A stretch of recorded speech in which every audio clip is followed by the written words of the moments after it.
Some nice bright smiles. Yes, lovely. I can see ma'am who's sitting right here. She gave me a bright smile in the, yay, of course. The Bangladesh team, always smiling. Great. India, no, never mind, but all of you are smiling. That's great. Bhutan, India, Bangladesh all sitting together. This is what we are all happy about. And we have another vibrant day today. We're going to be doing a lot of talking, listening, smiling, being happy. That's what we're going to do. And we're going to constantly keep thanking the universe because that's what we love doing. I hope all of you do that. Wake up in the morning. Thank you, universe, for such a beautiful day. You have given me another day to breathe. Because I constantly keep saying thank you because breathing is so important. Being alive, breathing, getting a new day, this is what we love to do. And we're going to start in a short while, and I hope all of you are putting up your stories with the hashtags in our different, places that we've asked you to do that, in LinkedIn, on Facebook, on Twitter, on all over the place. I hope you've put up your stories. I put it up straight away yesterday, and I'm saying that I'm ready to take on the world, and here I am, ready to take on the world of people, world of beautiful humans, and I can see that all of you are buzzing with excitement about today. I will go ahead and mention about the sponsors before we start off. I'll quickly mention about the sponsors. The host state, Department of Information Technology and Electronics, Government of West Bengal. Data center partner, YOTA. Cybersecurity partner, Palo Alto. Gold partner, NTT. Silver partner, CrowStrike. Delegate partner, JIS University. Infocom, Changemakers. Award partners, HP, Reddington, Sentinel-1, Dot1, and 4C+.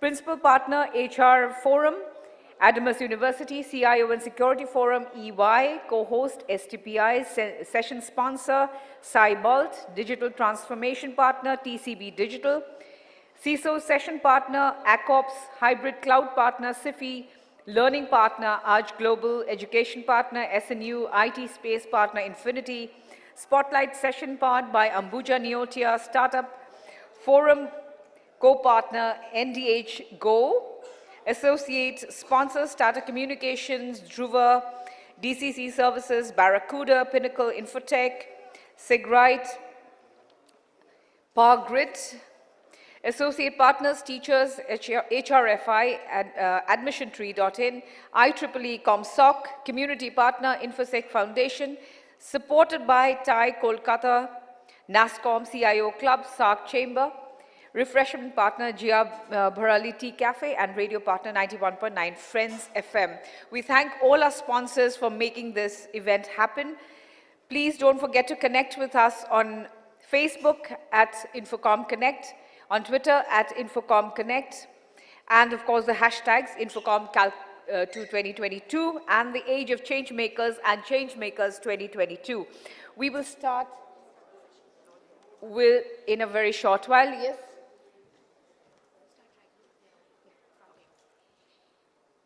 So a very good morning to all of you once again, and we start off with this second day, and I can see all of you are here. We'll start off with the power panel, building a successful organization, creating a winning mindset. And we have a very vibrant group of panelists and the chairperson and the speaker. I will call on the panelists first.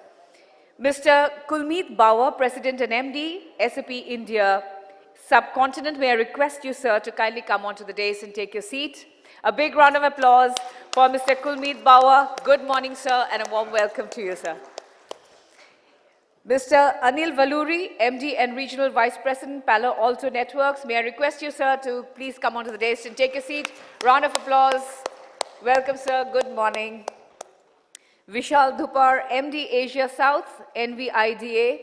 May I request you, sir, to kindly come onto the dais and take your seat. Good morning. Mr. Rajesh Rege, President, Honeywell India. Warm welcome to you, sir. And a round of applause. Good morning, sir. and Mr. KP Unikrishnan, VP Marketing, Asia Pacific and Japan, Palo Alto Networks. Warm welcome to you, sir. Good morning. And our chairperson and speaker for this session is Mr. Bhaskar Pramanik, ex-chairman Microsoft and director SBI. Warm welcome to you, sir. A round of applause. The morning energy is good for this panel. And I hand over the session to our chairperson and speaker, sir. Thank you. Actually, this feels like a Trump rally. It looks, the pace looks very full up, but then when you actually look at the crowd, you don't see the crowds forever. But thank you for all of you for being here. For me, it's a privilege to be back here at Infocom. I participated in the first Infocom, and the last Infocom I attended was the Infocom in Bangladesh in 2019. So I've had a very, very long association with Infocom. Today's session is really about the leaders you see here on this panel. And the reason why the focus is on them is that because these are the leaders who have built or helped build the IT industry in India to where it is today. And I'm going to sort of share with you their contribution. All of them started their careers in India. They worked in multiple different companies. We've had the privilege of all of us having worked together in one such company, which is Sun Microsystems. Yesterday, when we talked about the fact that we live in an age of constant uncertainty, these gentlemen have been through that. And they've also been through that through this COVID period. Their leadership lessons and learnings is something which we wanted to share with a much larger audience. Most of these, their careers have been spent in building large product, technology, services companies. And if you go back 30 years, not too far back, 30 years, in the 90s, this industry was in its infancy. Demand for IT products in India was very, very limited. What was going well for the IT industry was the liberalization had taken place, and therefore the ability to import products was really good. Companies like Infosys, except for TCS, none of the other IT services companies were very well known or recognized. The multinationals came into India and they worked very closely with the IT services companies. They set up their GCCs, they set up the alliances, and the partnership flourished not just in India, but also globally. And these gentlemen here were part of that change which took place in the Indian industry. Yesterday I was talking to Kiran Karnik, and I asked him this question: what would have happened if NASSCOM hadn't been there? Perhaps the IT industry in India would have been like the automotive industry in India, completely, foreign dominated.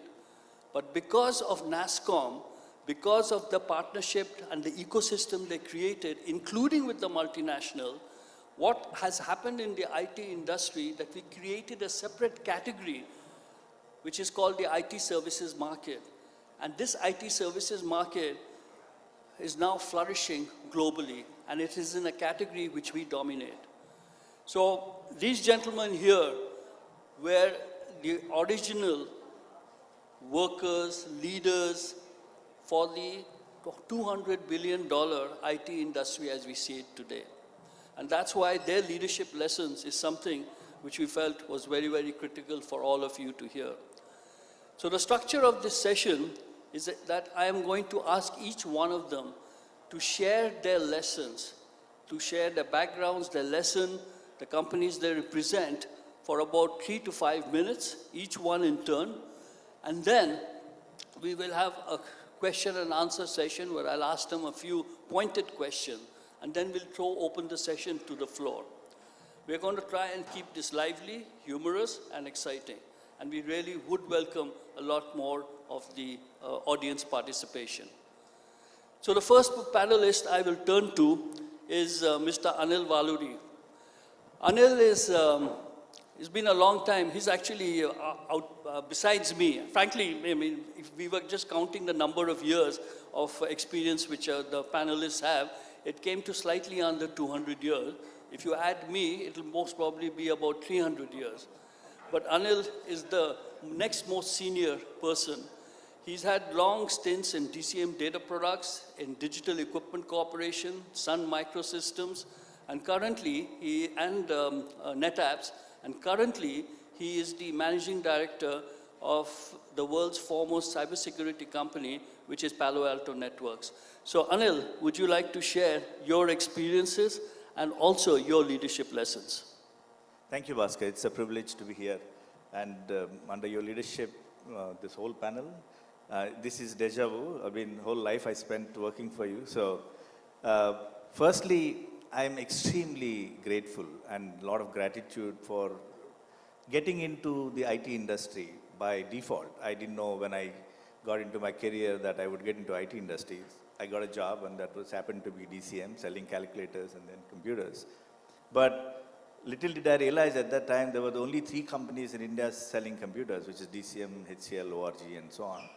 Wipro came later. So, and that was the time it was a controlled economy, IBM and everybody was out of the country. So we had to do a lot of heavy lifting ourselves. We had to, in fact, I used to hold the code, source code for Unix system file release 4 in my drawer, that we had to produce our own Unix. We produce the CPUs, motherboards and all of that and make computer systems.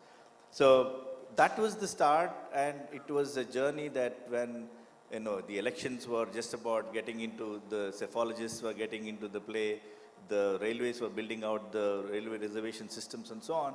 So from there, the journey was joining the first multinational IT company, apart from Texas Instruments, which was not into IT. They were making chips. So digital was a big break for me, thanks to you, leadership, Bhaskar. It was the really dream come true, because then you are participating in the actually IT build out of the nation. You are participating in the build out of railways, banking systems, telecommunication systems, internet, IT, ITS companies. We were involved in every one of them. It was like dream come true. You're in the center stage. You're in the forefront of doing a lot of these IT build outs, and happy to be and grateful to be part of that journey.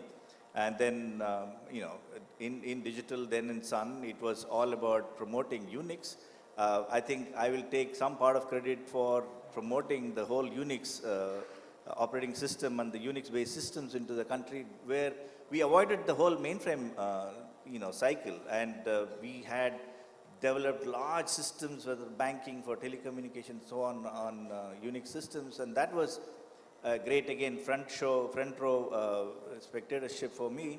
It has been working with stalwarts in the industry. Now everybody is doing great things, and you saw the evolution happening.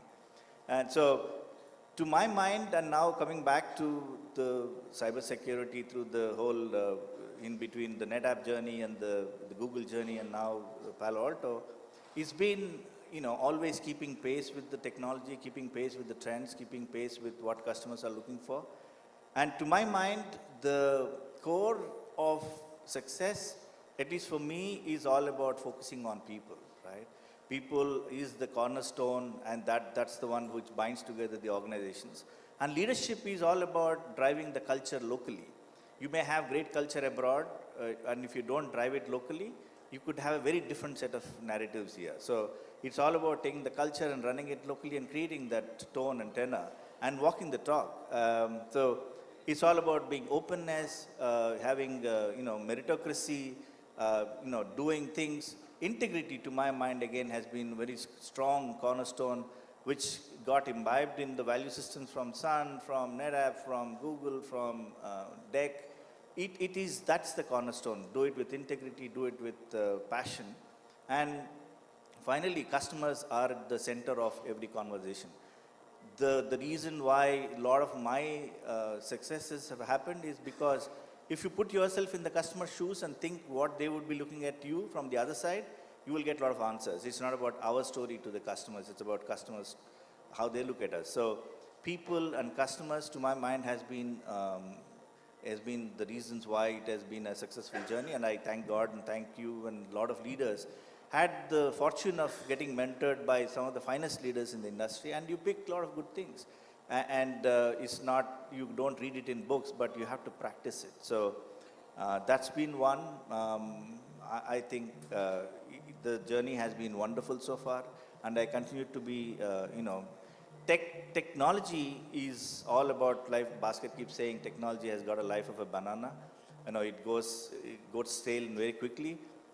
So how do you keep pace with it? It's about, you should be interested in technology, you should practice it, you should really love it. And I am a technologist at heart, and while I find it difficult now to keep pace with it, there's so many changes, but continue to be at least, keep aware of what's going on, keep reading and knowing and talking to customers and employees.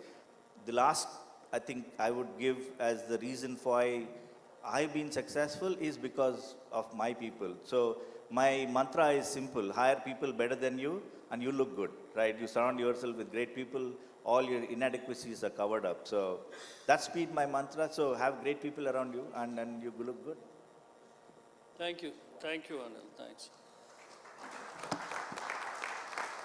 The next individual I'd like to introduce is the gentleman on my left, Mr. Kulmeet Bawa.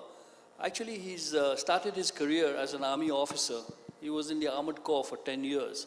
And then he went to ISB to refresh himself, and that's where I first met him when I was in Sun Microsystems. Currently, today, he is the managing director of SAP. Prior to that, he was the managing director of Adobe. Again, two very, very significant companies. And, given his army background, I'd like you to share, Kulmeet, your story, and also the similarities you found or the values which you incurred as an army officer and how you brought it to fore in the companies you've led. Absolutely. Am I audible? No.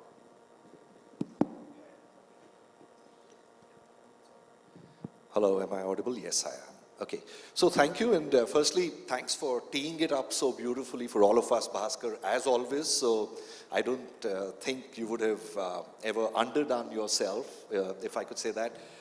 I also want to say something. Yesterday when we were at dinner, I've come to Kolkata after a long time, but I have some very fond memories, and I'm sure most of the people on this panel don't know. So I've spent a few years in Kolkata, some of the best years of my life. For those of you who are from Kolkata, well, I understand a lot of you are traveling in, and those were lovely teenage years as I was growing up. So I've schooled in this city, so there was a lot of memories as I was driving in from the airport, coming in here. To Bhaskar's point, look, here's the journey, very different from the Texas Instruments and everything that Anil spoke, but I left home early at the age of 16, post grade 11, class 11 that time, and joined the NDA, the National Defense Academy, IMA. So 4 years of hardcore military training, and then got commissioned, like Bhaskar said, into the cavalry or into the armored corps, the tanks. Somebody was calling me a tank commander today, earlier when we were having a cup of tea. But so I think those were the initial years in the army. And of course, in the army, I was in J&K. So I don't come from a technology background. I've always loved technology. I've always loved sharpening the saw, as I call it, on what's coming in, what the future is going to herald in. But I was not from a technology arm. So I come from a fighting arm, J&K for 6.5 years, and across, with the president, with a governor of a state for some time. So that was the army, and I think things were going very well. And for me, it was what next? I call it the what next syndrome very often. What's the next big challenge that I would undertake? So that was the transition into the Civvy Street almost 18, 19, 20 years ago. So that was the army piece, and in the corporate world post that, it's been, so the first stop or the first halt was with Bhaskar and with everyone on this panel here. So it's so lovely that we are together again, sir, and so my best and biggest and perhaps the only mentor is Bhaskar, and thereafter we were reminiscing last night. Vishal is the a guy who actually came down to campus when I was at B school to get me on board, got me flying down. Rajesh taught me everything about sales. Anil tried his best to teach me a little more about technology. And of course, Uni on marketing. So very fond memories coming back. So I did my stint with Microsoft for a couple of years, Adobe, like very different companies, very different learnings, very different cultures. But absolutely each one of them was a huge amount of learning from the way I saw it. So to Bhaskar's question, I think a lot of the fundamentals, whether it was in the army or outside, have remained the same. I could look good in front of media when they ask me, how was the transition and what did you learn? But a lot of the fundamentals, and I strongly believe that what we learn in the formative years as we are growing up sticks to us for life and comes out at various phases and stages of our life. But if I was to look at the top 2, 3, 4 learnings or the fundamentals that I've utilized, very similar to Anil, I think the first piece I would talk about is team building, collaboration, the power of people, understanding that it's always the team that wins, right? And I think that was ingrained into us in the formative years. So I could be as kick-ass, as good, the best of the best, the Top Gun standards. It didn't matter, right? Unless my whole team came back home at the end of a patrol or at the end of a... So I think that one piece, collaboration, bonhomie, camaraderie, I could go on with synonyms, and each one of them could be a 20-minute chat on what it means. But I would say that was the cornerstone of the way we grew up. Number 2, and again, Anil alluded to the same aspect, and what I've utilized over the last 18, 20 years in the corporate world, how do you build a culture of authenticity, of transparency, of what you see is what you get, rather than, you have a khatab and you've now become the Raja of something. And I've always believed that we get the opportunity to lead in order to serve, right? That's the main motive of leadership. It's not about the pips and the khatabs, I love that word, on your shoulders, but it's about how do you serve people. So building an organization which is authentic, transparent, where people can be themselves, I think has done wonders through my learnings over the last, and the last piece, without taking too much time, I would say is, to me it's been about how do you play for failure? How do you build a culture where you yourself and your teams and your people, the organizations are allowed to fail, they revel in failure, because to me that's where the actual magic starts happening. That's when you start thinking out of the box. You've got a psychological safety that you've built in the organization for people to think out of the box, to give their best of the best, bring it on board rather than worrying about, so almost like how do you celebrate failure time and again rather than coming in a boxed approach that this is life and this is the way we're going to lead it. So I'll pause here, but fantastic to be here again, Bhaskar, and thank you for that question. Thank you, Kulmeet, for your remarks. The next panelist I'd like to call upon is Vishal Dhuper. I've actually known Vishal for many years. His father actually taught me how to play golf. But Vishal has had a remarkable career, both in DCM data products. He's worked with with Digital Equipment Corporation, then with Sun Microsystems. Then in his current role, he heads NVIDIA. How many of you know the company NVIDIA? Okay, quite a few. But NVIDIA is one of those, how will I put it, companies which works below the radar, but yet they are so critical for the future success of artificial intelligence and supercomputing. So, Vishal, would you like to share your leadership journey and also talk about a little bit about NVIDIA? Okay, great. Thank you. And good morning. Mr. Mahapatra, thank you for getting us here. And congratulations for 100 years. That's marvelous. I think Gavaskar put it beautifully. It's not easy for anyone to get to that landmark. As I sit here, Let me talk about NVIDIA because he said many people may not know NVIDIA, but NVIDIA was all about fun and games, making chips and systems for video games. Then, one day, it became a little bit more serious business. All blockbuster movies, any medical device, and the world's most powerful supercomputers started using NVIDIA. And then came a really nice opportunity through researchers who figured out that our technology can be in the most transformative technology mankind has ever seen, that's artificial intelligence. Thanks to that, today robots can lend hand to us, cars can drive pretty much on their own, and most importantly, the Earth can also have a digital twin. So what is NVIDIA all about? It's about tackling the biggest challenges, and that's why under the radar. NVIDIA, more often than not, at least when I joined, if I ask somebody, do you know about NVIDIA? And they look a little stumped, I would say, do you have children? He said, now I know NVIDIA. So it was all about youthfulness, and possibly the youthfulness because it springs youthful activities. We are a 30 years old company, transitioned from PC to internet, to mobile internet, cloud computing, and now to artificial intelligence.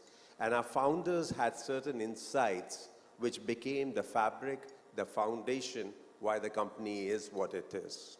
And the insight was pretty simple, that we were at the beginning of a PC revolution. Everybody knew that $1 million computing will become $1,000.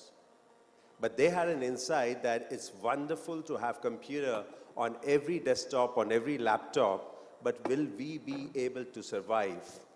The first principles. Even through the scale, if I did computing, will we survive? And the answer was that if you do like everybody does, some will survive, some will not survive. So their first thing was to re-architect the way the computer processes information, and that process is called accelerated computing. So they formed a new way of computing that was called accelerated computing. In that approach, you had to refactor the algorithm, you had to relook at the applications, you had to work with the developer and create an entire stack. So our company became a computing platform company, whether it was for video games, then for movies, or for high-performance computing, and today for AI. That helped us to change the schema. What we did, what nobody else did. It was painful, it was long-term, but they say play the game, not the score, you will succeed. The second thing which they were very clear that if you really wanted to be in a position to survive for a long time, you need a single architecture. All of us come from Sun. There was a famous sentence Scott McNealy often spoke. He said, all wood behind one arrow. In NVIDIA's case, it was all wood behind one architecture called CUDA, initially called UDA, eventually called CUDA, Compute Unified Development Architecture. Why? Because developers come on installed base, they require backward and forward compatibility, they require a platform that can expand, and they only go if it is easy to use. So CUDA became the de facto standard on which it was really built. The third insight, and this is a very interesting insight, and the insight was that let's work on a problem which is difficult to solve and can last long time. They picked up 3D graphics, and they picked up an activity inside 3D graphics called video games, a $0 market. There was no market for PC when they started. And the reason they did was that if you have a problem that takes generations to solve and you keep getting better, then you can bring the digital world closer to the natural world. So what God created, humans can start bringing it closer to that. And that gives you an opportunity to be there for a longer period of time. These three insights has actually helped this 30-year company to still look very young. Now coming to the youth. My youth was all about, unlike Gurmeet, which was hardcore military, mine was softcore military. I was born in a military family. It was all about safety and security, but there was one constant, that was change. And everybody faced constant change every month. You were changing schools every 18 months, you were changing friends every 18 months, maybe sometimes even shorter apart, and you were exposed to extremes, and sometimes you couldn't even come back to your pivot home, which was your hometowns, for years together. But the safety and security became my observation, they became my foundation in what I noticed. As a 25-year-old, I'd already worked for a couple of years, and I met somebody on lush greens. That was my love at that time, which was playing golf. I met somebody who's on this dais, more through destiny. And there was an instant request that I made looking at him. He says, where were you prior to this? And he said, hey, I started my career as a management trainee in DCM. Now I am the Vice President of Digital Equipment Corporation. I always came here because I wanted to have a position of strength before I was 40. That stuck me. What it taught me is that when you have audacious goals, those are the people that you need to follow. And his next sentence was even better than the first. He said, I feel that you can do it faster than I did. If I got it at 38, possibly you should be able to strive to do it early. Now it touched your heart. The next thing he did was walk the talk. He said that you need to go and meet my regional manager tomorrow. I'll get a call back in the evening. That time there were no mobile phones, so you'll call on landlines. And by the way, why don't you come home on a Saturday? Then I met a wonderful lady who's sitting in the middle of us and two lovely children. And I was still trying to figure out what exactly is happening. But our relationship didn't end up in a job. It ended up in explaining to me the difference it can make to my life. It took me over 2 years to finally get onto the bandwagon called digital. And he said, I've brought you here to make a difference to your life. And the difference that he made to my life was to actually hand over an account called Hindustan Lever. I had few friends yesterday who were from Hindustan Lever in this room. And then came the challenge. And the challenge stated that as Digital Equipment Corporation, we are very, very well known for wax computers. We have a strategic relationship with Hindustan Lever, but you shall not be able to sell anything that is called wax computers. And by the way, that's the only thing we sold. And yet, being in business, I had to make sales. So yes, we did touch about Infosys was starting at that period of time. They were getting into system integration, but Digital Equipment Corporation, thanks to Bhaskar's leadership, we were doing system integration because we couldn't sell computers, but we were teaching people how to implement ERP, how to do structured cabling, what networking was. Anil walked with me many miles at times. We went from Ghatkupar to Sivri, and we basically figured out how a single backbone can transform computing and a role of a system integrator. So in my working with Bhaskar in my first chapter, it was about giving you audacious goals, but touching your heart. And my learnings prior to that about safety and security in a constant change became a way of my life. I had a chapter 2 at Sun Microsystems with him. And his difference was that it was not you alone in the system. Just like in the army, you're never alone. It's the full family. And uniquely, what he and Mitu did was they made the family the part of the family. There was never an opportunity where we worked and we went home and we didn't know about each other. We knew about our children, we knew about our spouses, we knew about our friends, and that's what was the network power. And that network power that made the whole difference. And as you learned everything, then it was just about creating conditions which I had observed, which had got embedded in me, and then it was pretty simple because, you know, once a trust is built, you can really communicate, you can really operate, and you can really act. But those are the foundational parts which I've learned through this journey, and hopefully, thanks to Bhaskar, thanks to my parents, it's been a wonderful, wonderful opportunity that I can sit in front of you and share my thoughts. Thank you, Vishal. The next panelist I'd like to call upon is Rajesh Rege. Rajesh Rege started his career in Wipro, and then he joined Sun Microsystems. He was posted in Bombay. We called him into Bangalore. He made a tremendous success about his roles. He subsequently joined Microsoft. In between, he became the managing director of Red Hat. He joined Microsoft. And today, he is one of the few individuals whose career took him in a completely different direction. Today, he's the president of Honeywell in India. And all of you can understand Honeywell is a 100-year-old company. It's primarily from the engineering industry. And they hired Rajesh to be the president of the company. Rajesh, I'd like for you to share your leadership journey and especially the lessons you've learned and how appropriate is this going to be at your new assignment as the president of Honeywell. Yeah, thank you, Bhaskar. Privileged to be here. It's an honor to address such an august gathering.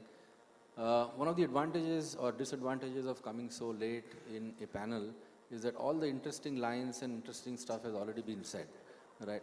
And only there is very little left for you to say after this.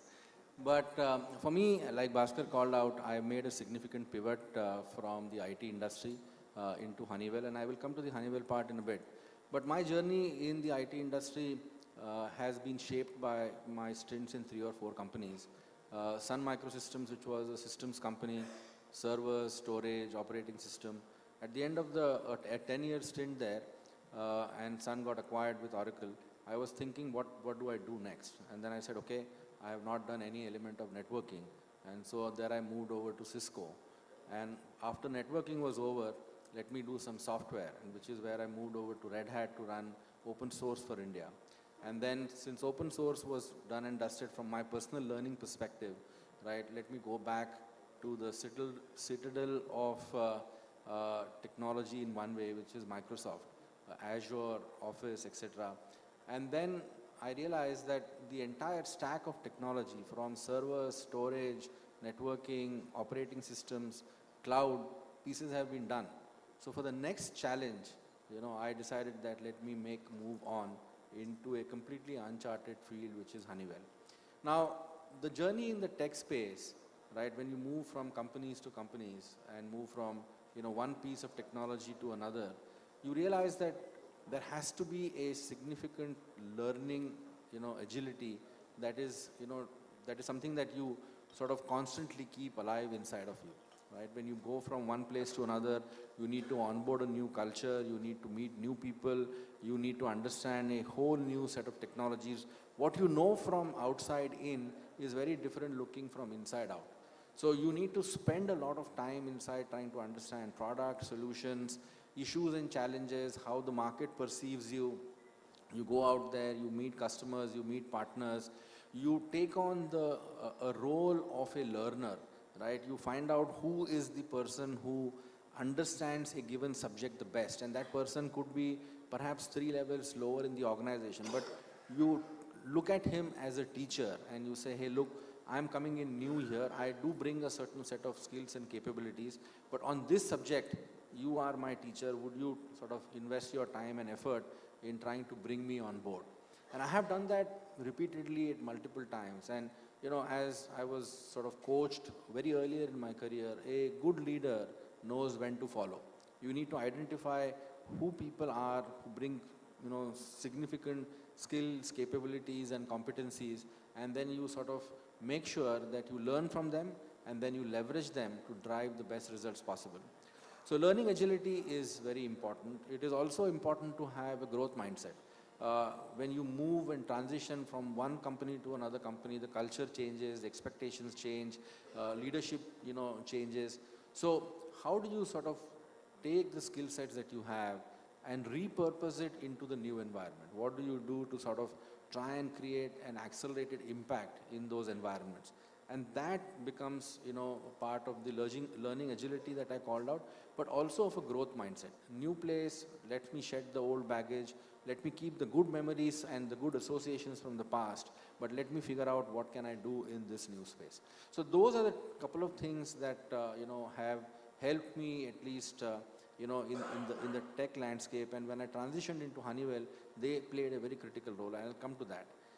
As far as learning goes, over about 20-year period, in leading teams, in engaging people internally in the company, externally, and across borders, two or three things really stand out. The first is that you need to really have courage of conviction. You need to be able to be bold. You need to be able to believe in what you do and what your team does, and go out there and execute superlatively. You may have successes, you may have failures. Successes will give you the platform to climb higher.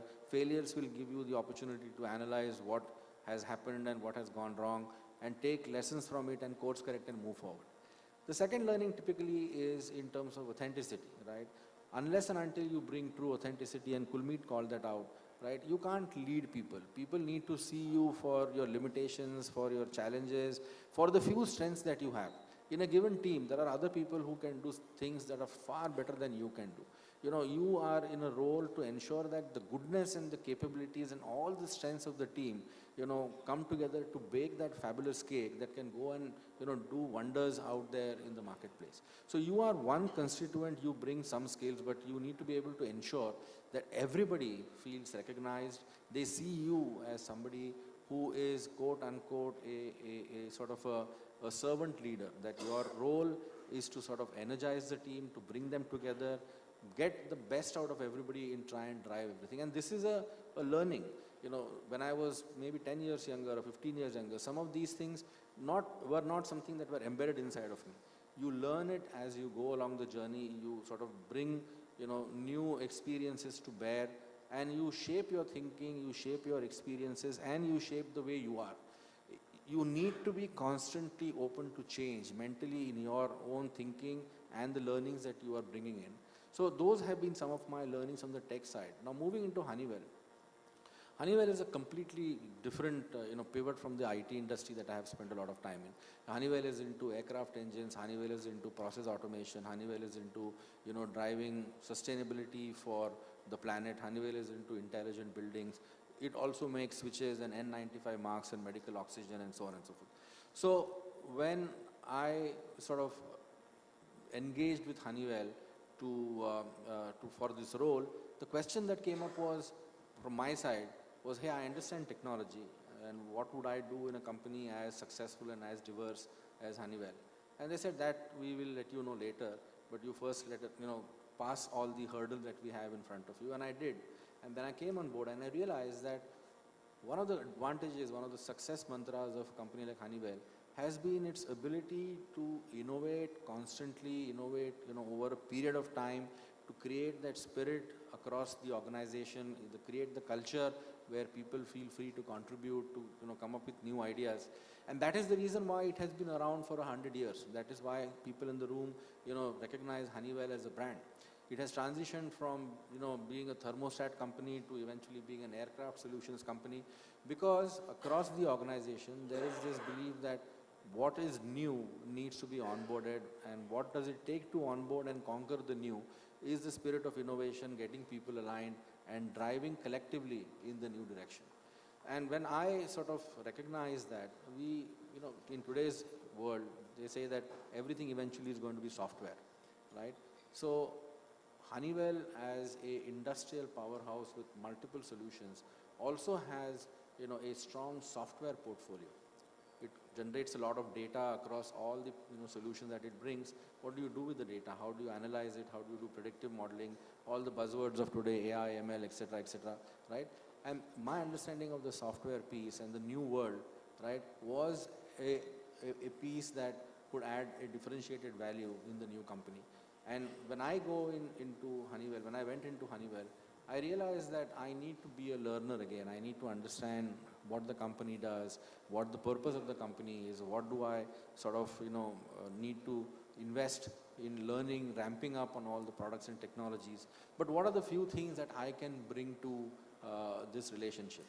And those are things that typically, you do when you move into a new role. You bring customer relationships, customer centricity, you bring an authentic style of leadership, you try and, rally people around, you get learnings going, but figure out what somebody coming in from the outside, in perspective, so that people inside recognize that, hey, look, these are the opportunities that are being seen by somebody who brings a different pair of eyes into the room, and getting them aligned into new opportunities, new directions, right, are some of the things that, in the last year or so at Honeywell that I have been able to do. Sustainability is a big subject. Every day when you open up the newspapers, there is something happening on sustainability. Honeywell drives sustainability agenda for companies and for governments around the world, whether it is creating biofuels, whether it is creating, solar energy storage systems, whether it is creating a whole host of, new molecules that will create an impact on global warming, global, net zero directions, etc. Now, this is an area that has been personally close to my heart. But the ability to work with people who will shape some of these things, which will have a global, impact, is something that is very exciting. It is very energizing.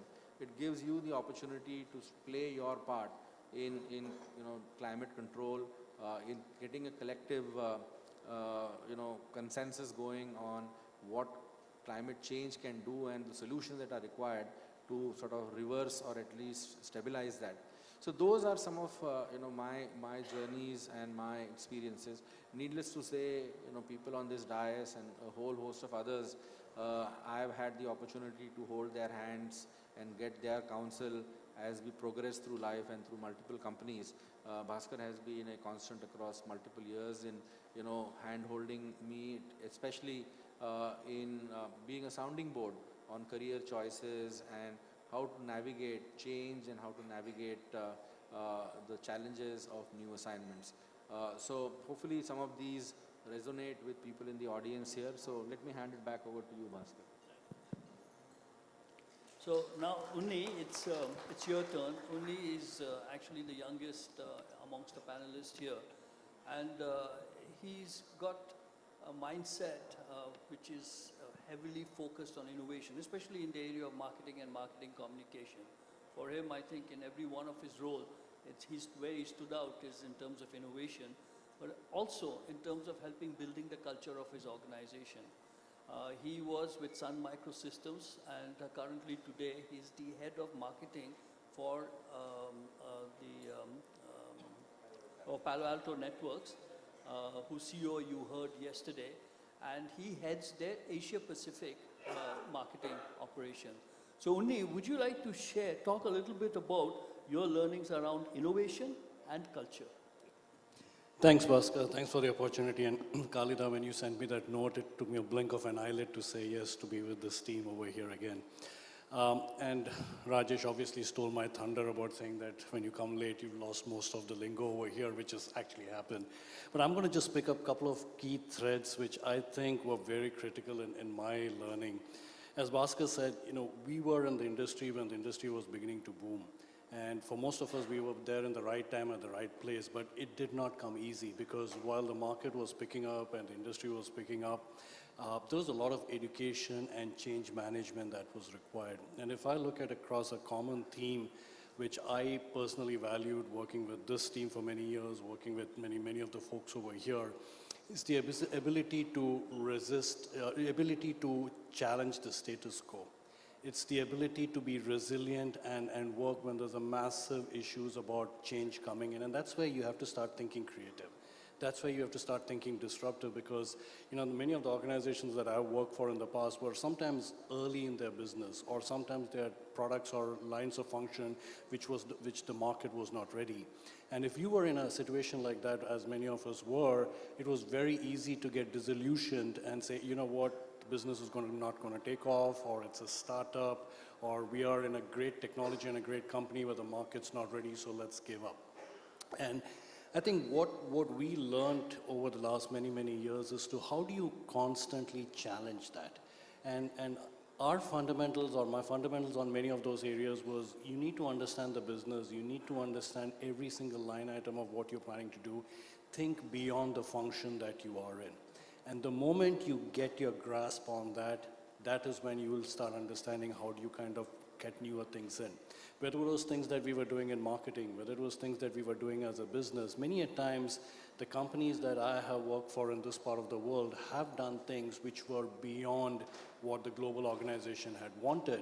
And I was always proud to say that I work in a company which has a global strategy but local adaptation, because they gave you that empowerment and that support to go and say, hey, you know the business, you come across as a subject matter expert.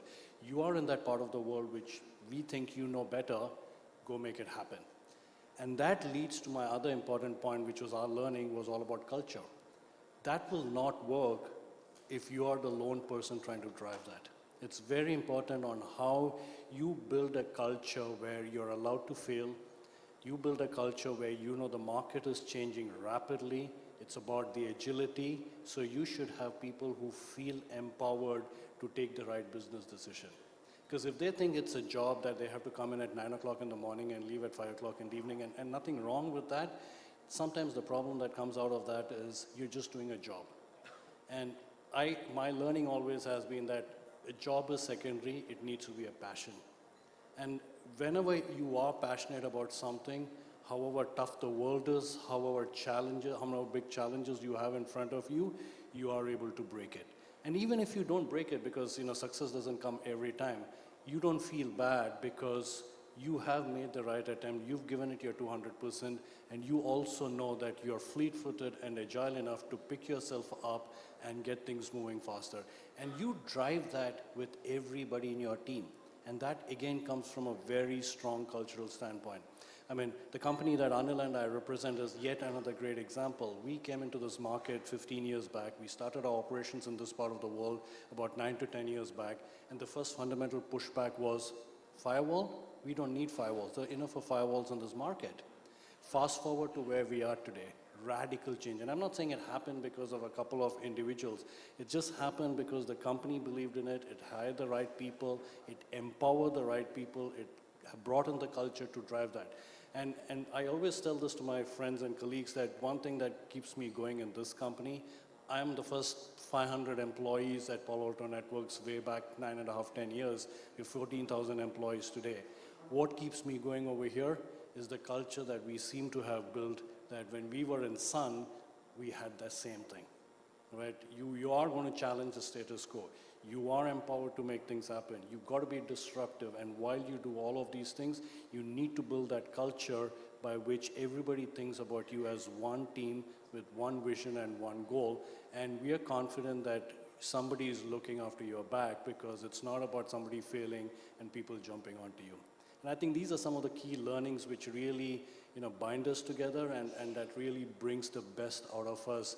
And again, things are never going to be easy, but then my fundamental philosophy with the team always has been, if things are going to be easy, why do they need the best people in the industry? Thank you. So, we're conscious of the time, and I think I'll just have the opportunity to ask one question. Now, I want you guys to think about the technology industry. And if you look at the participants of the technology industry, like technology, they actually have a shelf life of a banana. If you look at the gamut of the technology industry, you'll find that the oldest company is IBM. And after that, there are a couple of 50-year-olds, but most of them don't even make it for the first 30 years. And if you think about startups, the statistics are even lower. So there is something in this industry which makes their shelf life very, very, very low. One of the companies here represented, SAP, is a 50-year-old company, just celebrated its 50 years. And it's a single product company. I've known SAP for many years now, and it has one single-minded purpose, which is focused on enhancing the efficiency of very large enterprises across various industries. So question I have is to Kulmeet, is that SAP is one of the rare exceptions of a company which has a single-minded focus, in a sense, a single goal and an objective, but yet it has remained relevant to its customers and new customers for over 50 years. Can you share some of the Yeah, reasons? thank you, Bhaskar. And yes, it's a big year for us. We are celebrating our Golden Jubilee globally, and in India we celebrated our Silver Jubilee a short while ago. But just to Bhaskar's point, and what I've always found is that whether it's companies or individuals, sometimes it's easier to get to the top, but it is so difficult to consistently remain there, which is the question that you're posing, sir. So, look, I could rattle off, I'm looking at the time, but I could go on for an hour. But if I was to look at the top 2 or 3, aspects why this is happening with SAP, number one, I think from our very inception, 1972, we focused on the biggest and the most complex problems that we need to solve for enterprises, large and small. So with the very first tech platform, all that while ago, that provides the seamless data flow mapped so brilliantly onto the complex business processes. And then we've gone deeper and deeper over the years into mapping out the industrial business processes. And today we've got across 26 industries is where we handhold enterprises, customers, as they digitize, as they transform digitally. So I think number one would be the relevance, and the problems that we are solving have always been some of the most complex problems for customers. The second thing that comes to mind, and I know Uni mentioned it, and I think Rajesh did, the ability to get back onto the drawing board time and again and to relook at ourselves within SAP or even as individuals, right? Are we still, that's okay, yeah. Are we still relevant enough? And I think that whole ability to get back and reinvent where needed, given what the market is wanting, given what the future is. And I think SAP has done that very well. So while it's a single product, like you mentioned, I think we've got a lot more comprehensive in our portfolio, whether it was through organic or inorganic measures, acquisitions, etc., today to provide. So that ability to harness the change that we are seeing coming up in the future, right, from an innovation perspective is what we end up doing well. And the last piece is the people piece. And I have to talk about it because having, like we described the journey, I think this is a company where we invest so much into people, right? And I was mentioning last night that I was myself amazed 2.5 years back when I saw people with 2 decades, 2.5 decades of experience, and not just in the R&D and product teams, engineering teams, but even in the sales, marketing, as you move up. So I think the manner in which the company continues to invest consistently into the people is one of the differentiators that keeps us. I'll pause. I know we are out of time, Bhaskar, but those are the top few thoughts, yeah? Yeah, this is actually a fascinating subject about the shelf life or the lives of technology companies. And I happen to work for one of them, Microsoft, my last role as chairman of Microsoft. And Microsoft nearly had a near-death experience. And it took a leader to actually transform the company to where it is today. So, I joined the company in the era of Steve Ballmer. I worked with him for about 3 years, and then the next 3 years was with Satya Nadella. And frankly, it was, when I first joined, Microsoft was considered a has-been. And today, it is the second most valuable company. And the reason I point this out is that because it shows how leaders can transform their companies. Leaders can transform their industry. And that is really the power of leadership. I wanted to thank everybody on the panel. I don't think we have time for any other questions, but I just want to summarize what I thought was some of the learnings. The role of any leader or CEO of a company is really to promote the success of the company and its objectives consistently. I think that's the key word, consistent performance, whether it's in growth or whether it is looking after the planet or whatever purpose or vision it has set for itself. And how do leaders do that? There are really 2 ways in which they focus on that.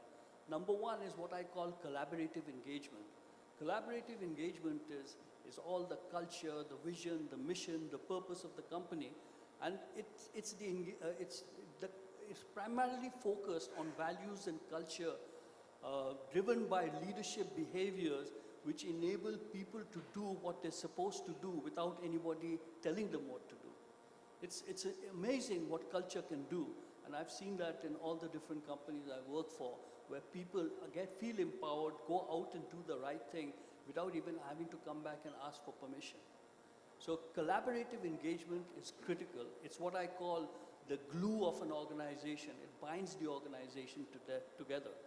The second, which we didn't get very much chance to talk about, is execution. You can have the best collaborative engagement, but if you don't execute, you still won't get anywhere. And therefore, execution is critical. And all the systems and processes and the milestones and the strategies which you adopt are all part of that execution. Execution to a strategy is very, very, very critical. And we didn't get a time to talk about that, but in all the companies we worked, it was very clear that we had to have a set of goals and objectives, we had to have a set of strategy, and then we had to go out and execute. And execution is frankly one of the key skills which every one of these individuals have. They make things happen.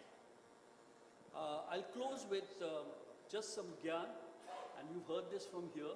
What is the role of a leader?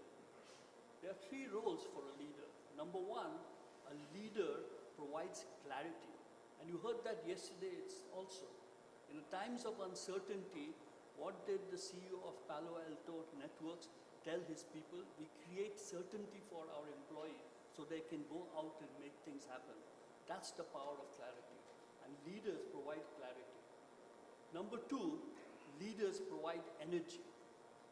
They are the ones who enthuse the organization through culture, through various other different means, and empower them to go out and make things happen. So energy, leadership providing energy is very critical. And the last critical role of a leader is to make his people successful. You cannot have an organization where it is about yourself. It is about who you serve. And that is very, very critical. So clarity, energy, and making people successful, those are the three critical roles of a leader. With that, thank you very much for your patient hearing, and we hope that you've enjoyed the session. Thank you. Thank you very much, sir, for that power-packed panel discussion on power.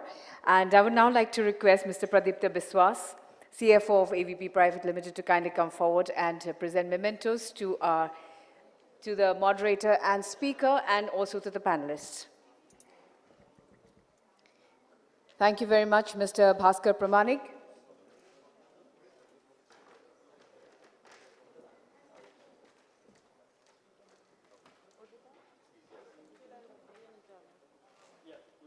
Mr. Kulmeet Bawa, thank you very much, sir. Mr. Anil Valuri, thank you, sir. Mr. Vishal Dupar, thank you very much, sir. Mr. Rajesh Rege, thank you, sir. And Mr. KP Unikrishnan, thank you very much, sir. And so if you can just stand in the middle, the photographers are all waiting to take a picture with all of you. Yeah.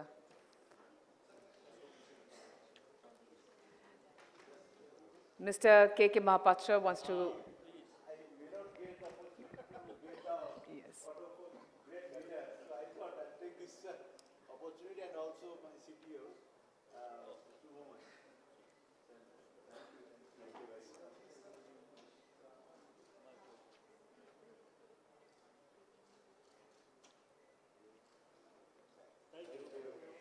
Thank you to the power panel. Thank you very much, sir. We request you to take your seats in the auditorium, and a huge round of applause for this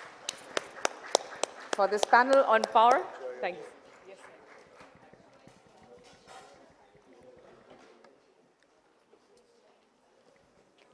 just give us a minute to do the setup, and we are going to take you to the leadership keynotes. And like Mr. Bhaskar Pramanik had said, that a leader has many qualities. Clarity is one, energy, and the people we serve. So a leader has many, many different qualities, and this next session that we have now is absolutely right. It's the leadership keynotes, which is titled Leadership Tenets During Uncertainties, Business, Tech, and People. And our speaker for this session is Mr. Jagdish Mahapatra. He is the Vice President and MD CrowdStrike Asia.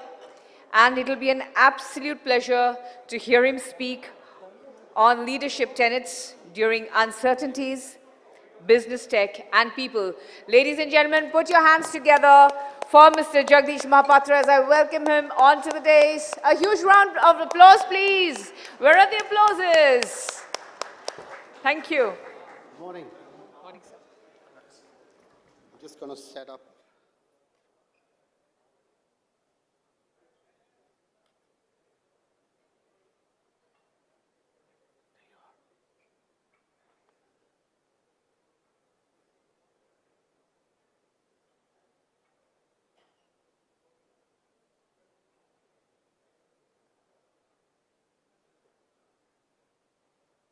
Can I do it again?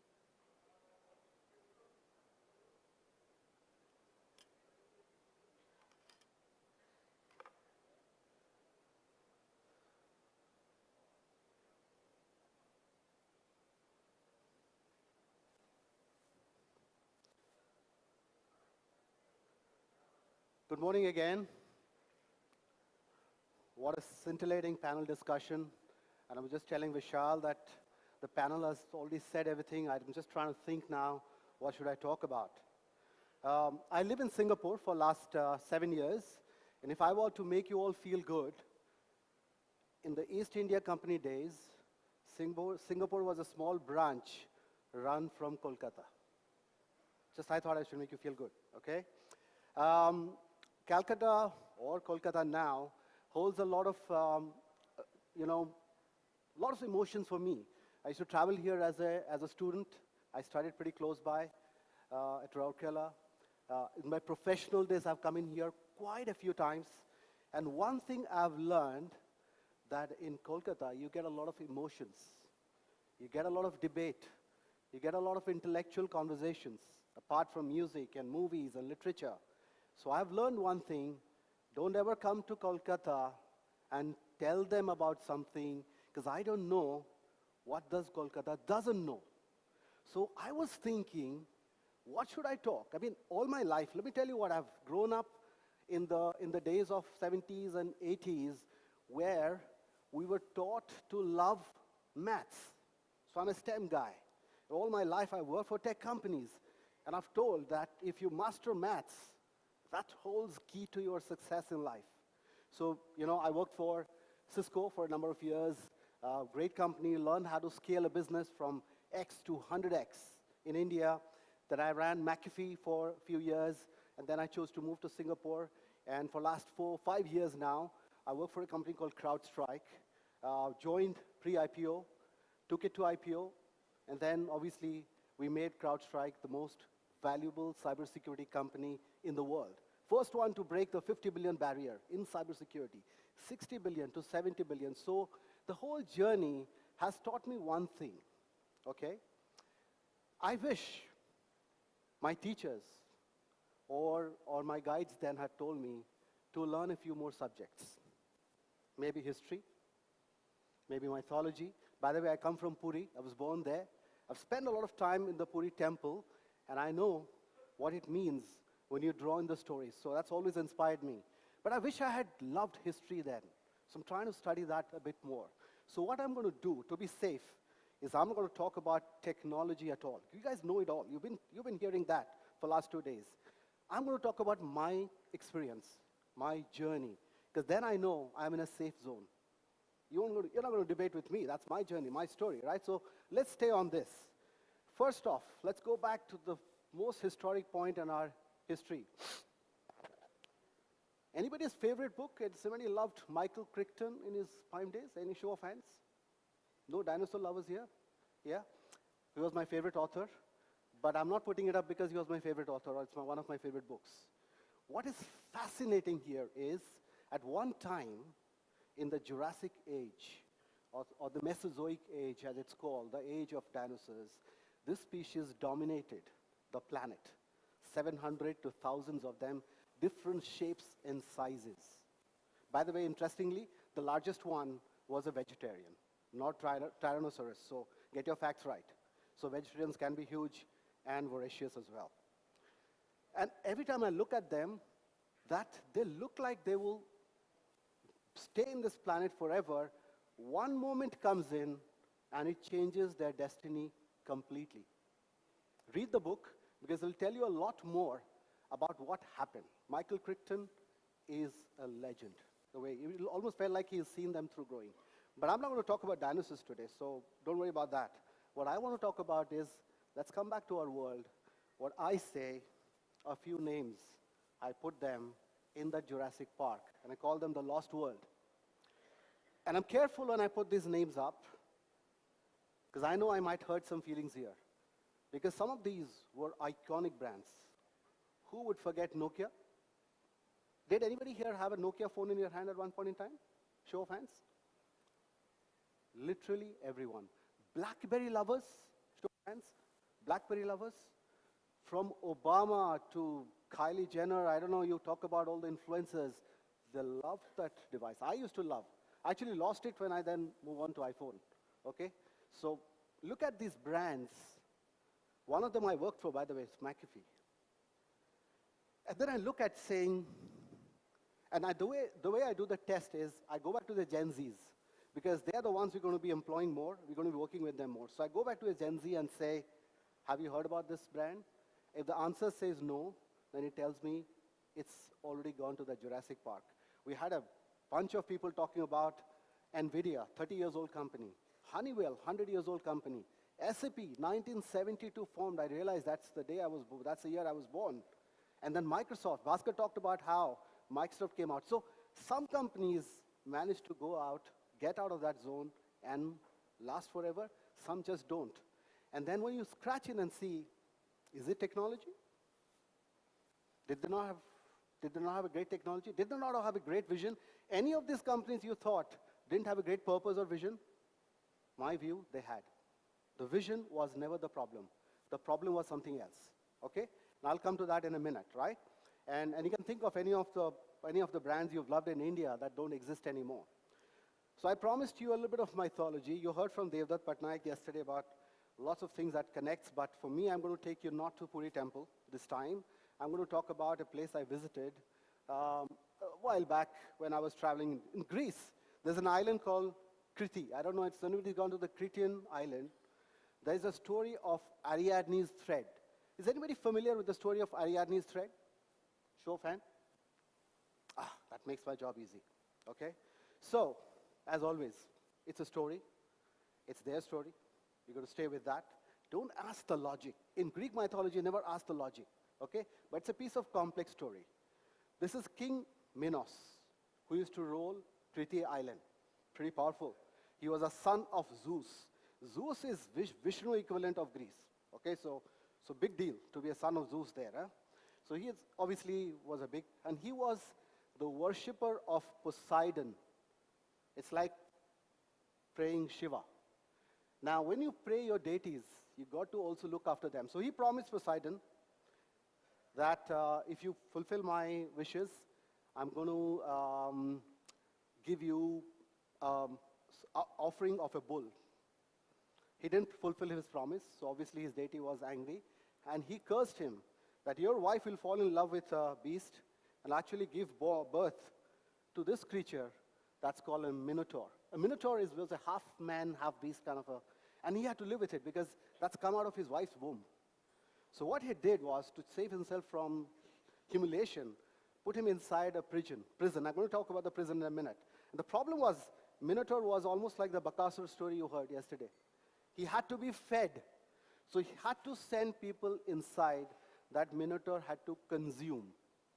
And now, so what did he have? He can't keep feeding his people, so he starts annexing more countries. So he goes and annexes Athens. So the king of Athens has to send people. They send it to Minotaur. That's the story. One day, I'm going to come to two characters now. The down there is a guy called Theseus. You might have heard a movie called Ship of Theseus also. It was made, I think, out of Calcutta. Theseus was a brave warrior, and he says, Dad, this time I will go. Let me go to Minotaur and I'll kill him. He comes in there, meets this lady called Ariadne, supposedly very beautiful, but extremely intelligent, okay? And she falls in love with him and all that story. Let's keep the love part out of here. But what she says is, you know, you're brave, but you don't know how to get in there and kill. I'll give an idea. Because Minotaur actually lives in a maze, a labyrinth, actually, to be fair. Because labyrinth, there's only one way to get in and get out. So she says, even if you go and kill Minotaur, how will you come out? A lot of people have tried. You may be brave, you got the strength, but you don't know how to come out. And so the solution she gives is, this is the labyrinth. I'm going to give you a red thread, a wool of thread.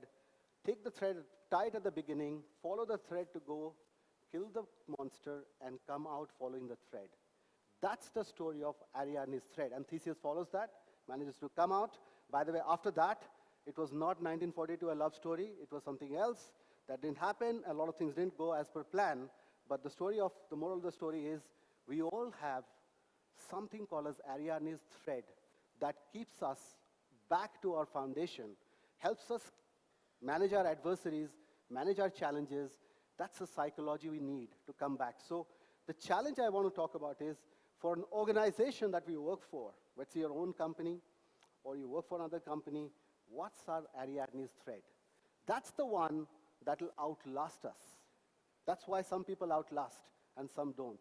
And to me, from my experience, having spoken to quite a few CEOs, because I work across 20 different countries in the region, travel a lot, I think it boils down to that. And the panel said the same. It's about people. The operating system of people, not iOS, not Linux, operating system of people, that's called culture.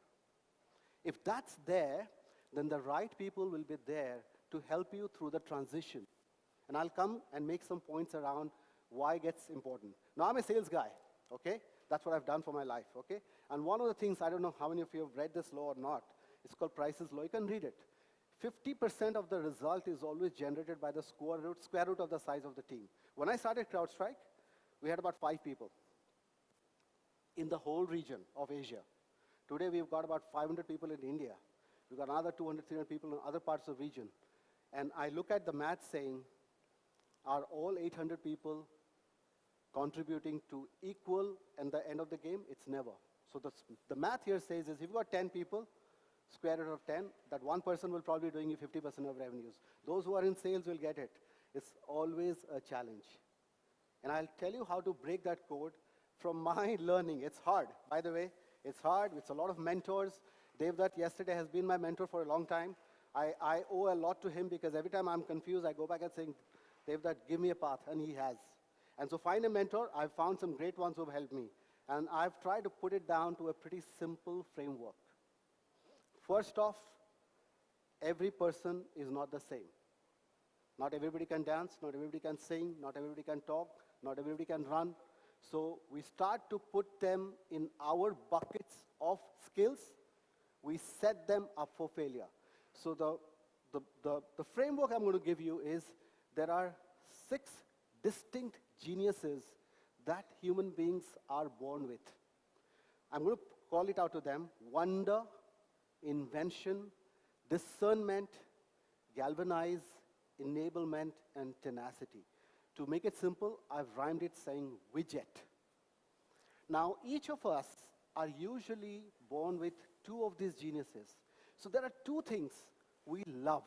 You can pick which one of this you love the more. I mean, given a choice, you like to those 2 things. And there are 2 things we'll do it under pressure. We don't love it, but boss is saying, to karna padega. Abhi bol raha hai to abhi theek hai. Main karta hu under pressure. And there are 2 things that we hate. That's human psychology. So wonder and invention is the activation stage. When you're trying to build something, you need people who can look beyond. Wonder, they think about what could happen, okay? And there are some people who can convert that thinking into something called as a working model. Those are the activation guys. They do that very well.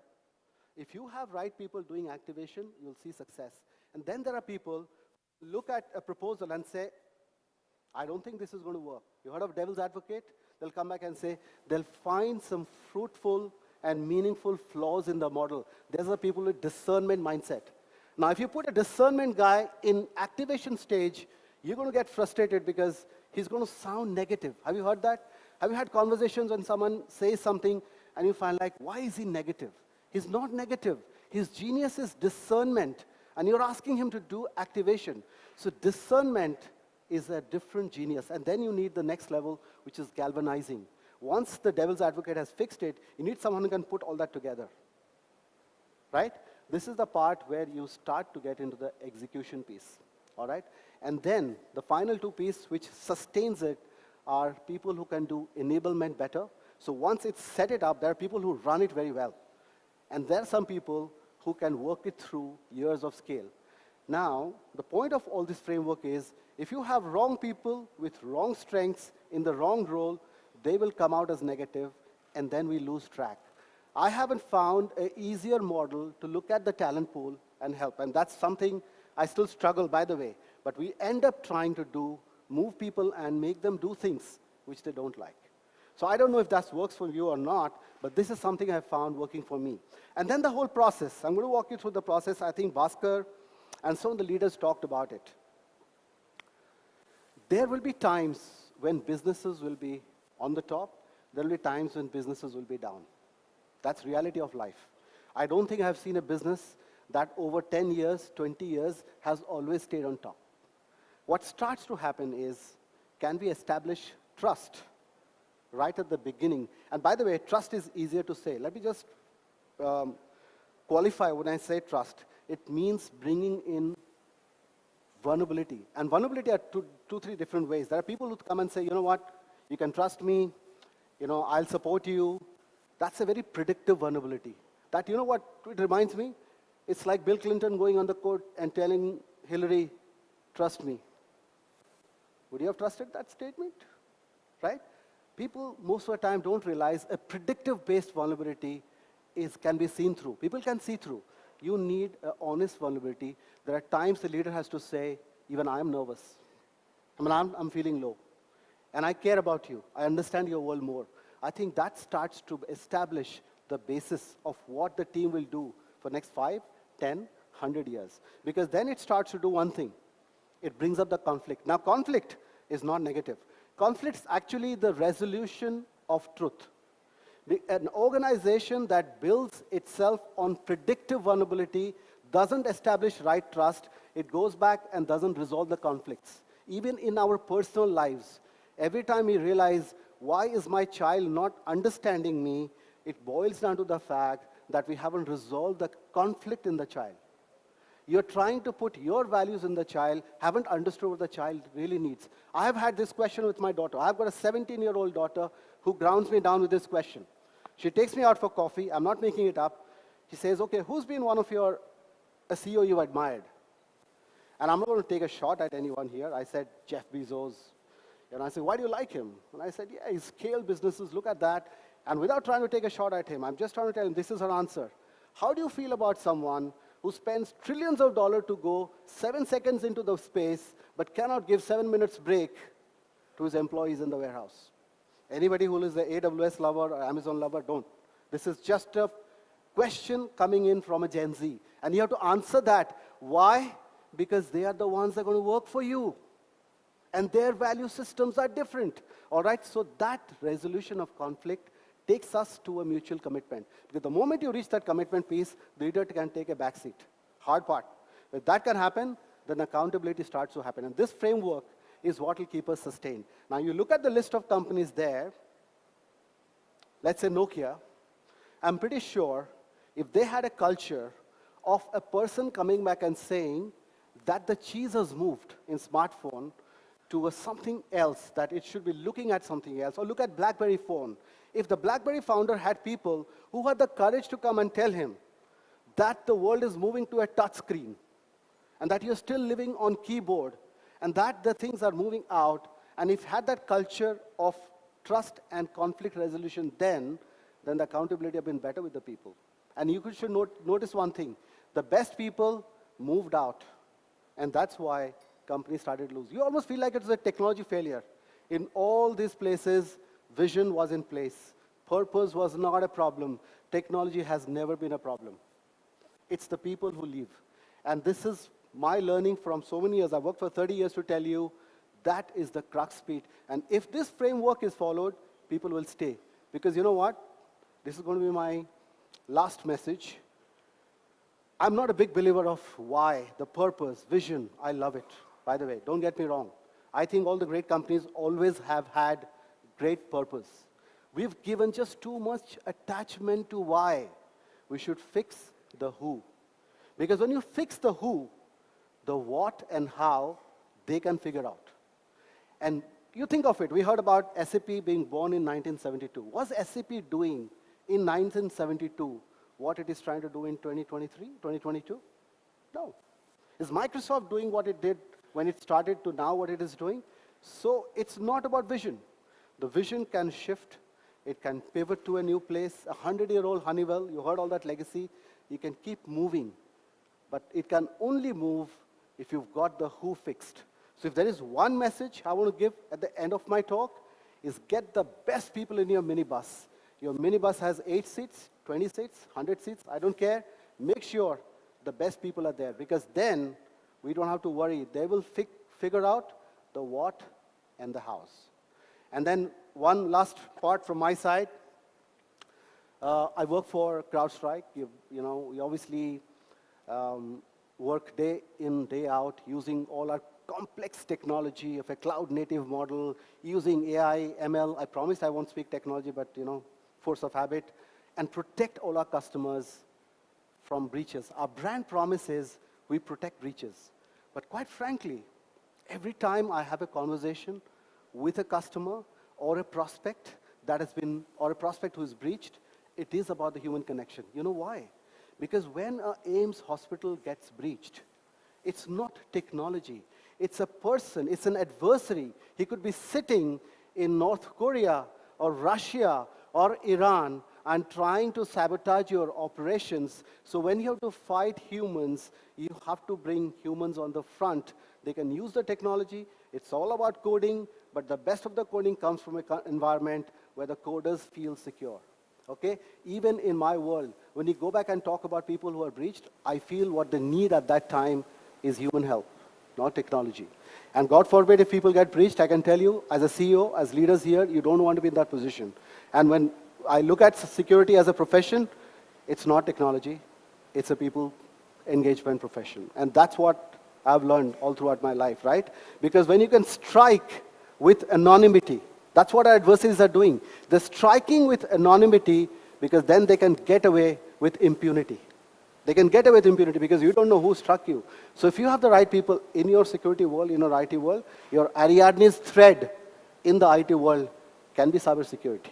But from an organization sustenance, the Ariadne's thread has to be culture and the operating system of people. That's pretty much what I want to say here. Thank you so much.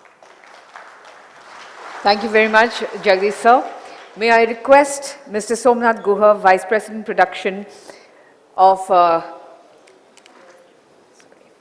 Vice President Production and Engineering, ABP Private Limited, to kindly come forward and present a memento to Mr. Jagdish Mahapatra. Thank you so much. Thank you very much, sir. May I request you to take your seat in the auditorium? Thank you, sir. They're calling you. A photograph.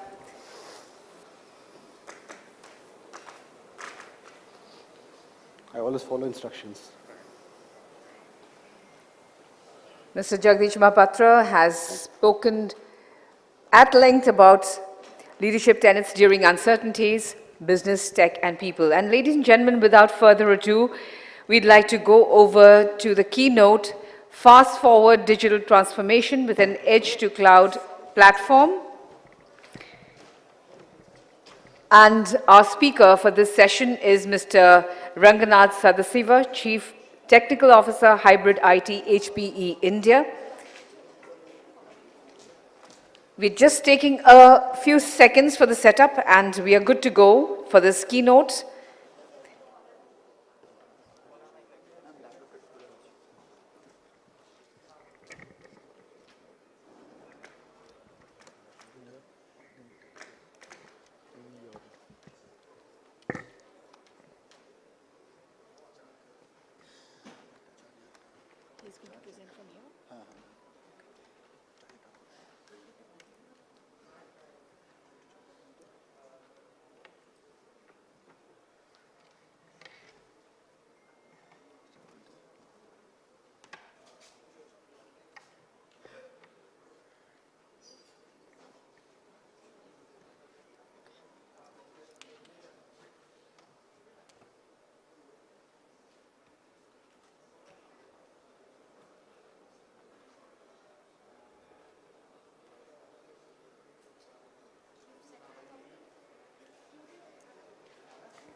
Ladies and gentlemen, the keynote, Fast Forward Digital Transformation with an Edge to Cloud platform, and our speaker, Mr. Ranganath Sadasiva, Chief Technology Officer, Hybrid IT, HPE India, is here with us.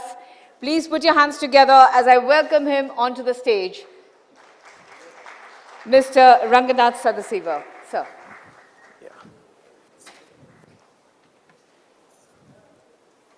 Good morning. Can we run the video now?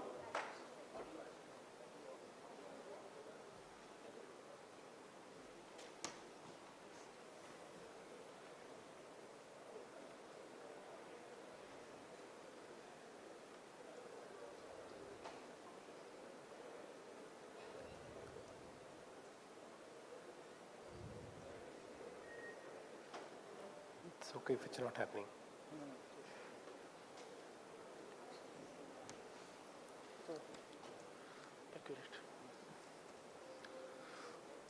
Sorry about getting this going off the ground.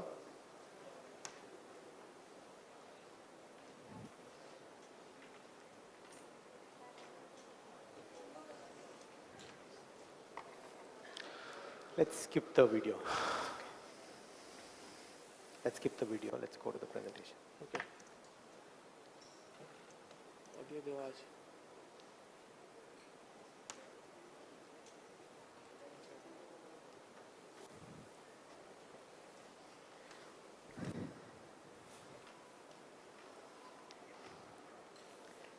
Let's go to the presentation straight away.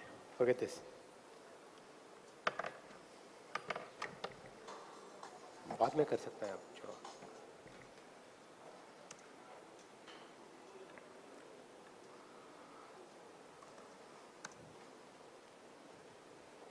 Is it happening, the video?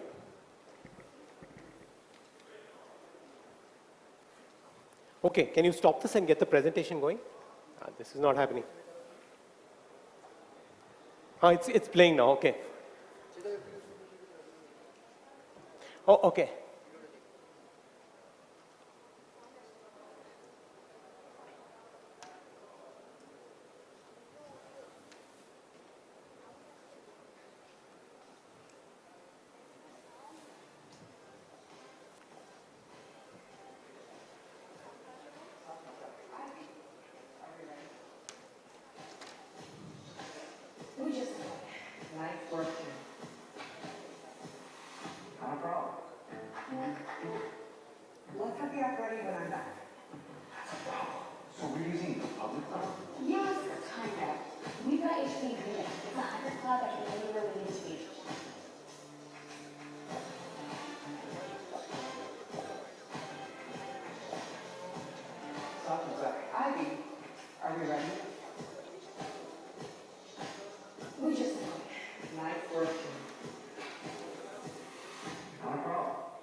Okay.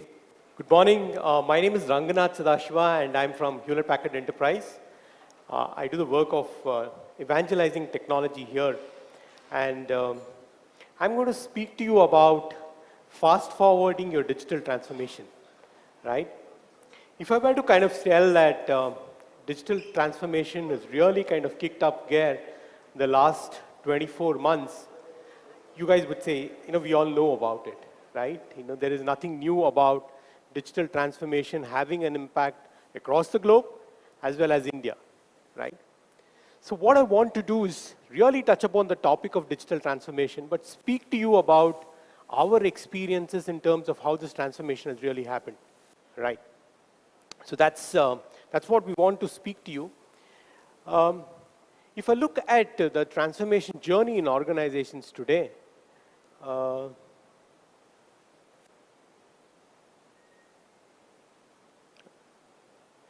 can we advance the slides, please? It's not happening from the...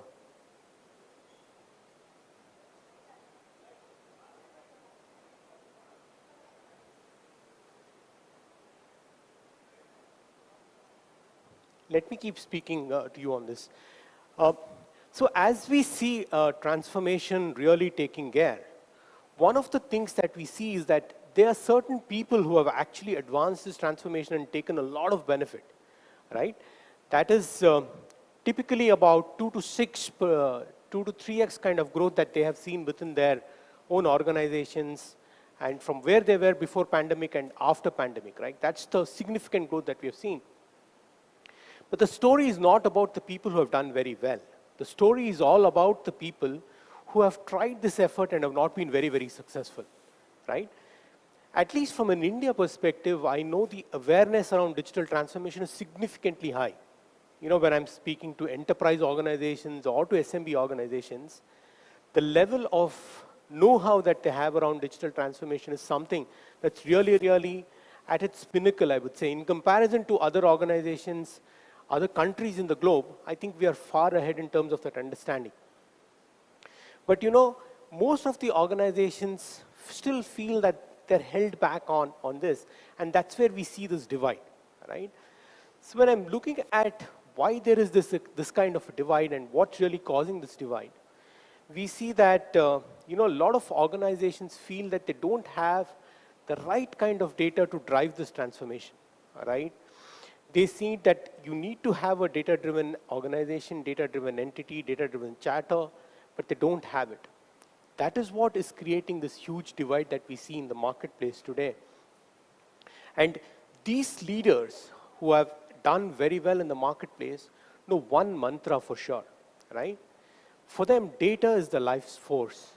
They know that they're able to assimilate a lot of value within their organization, deliver a lot of value to their customers if they had data in place.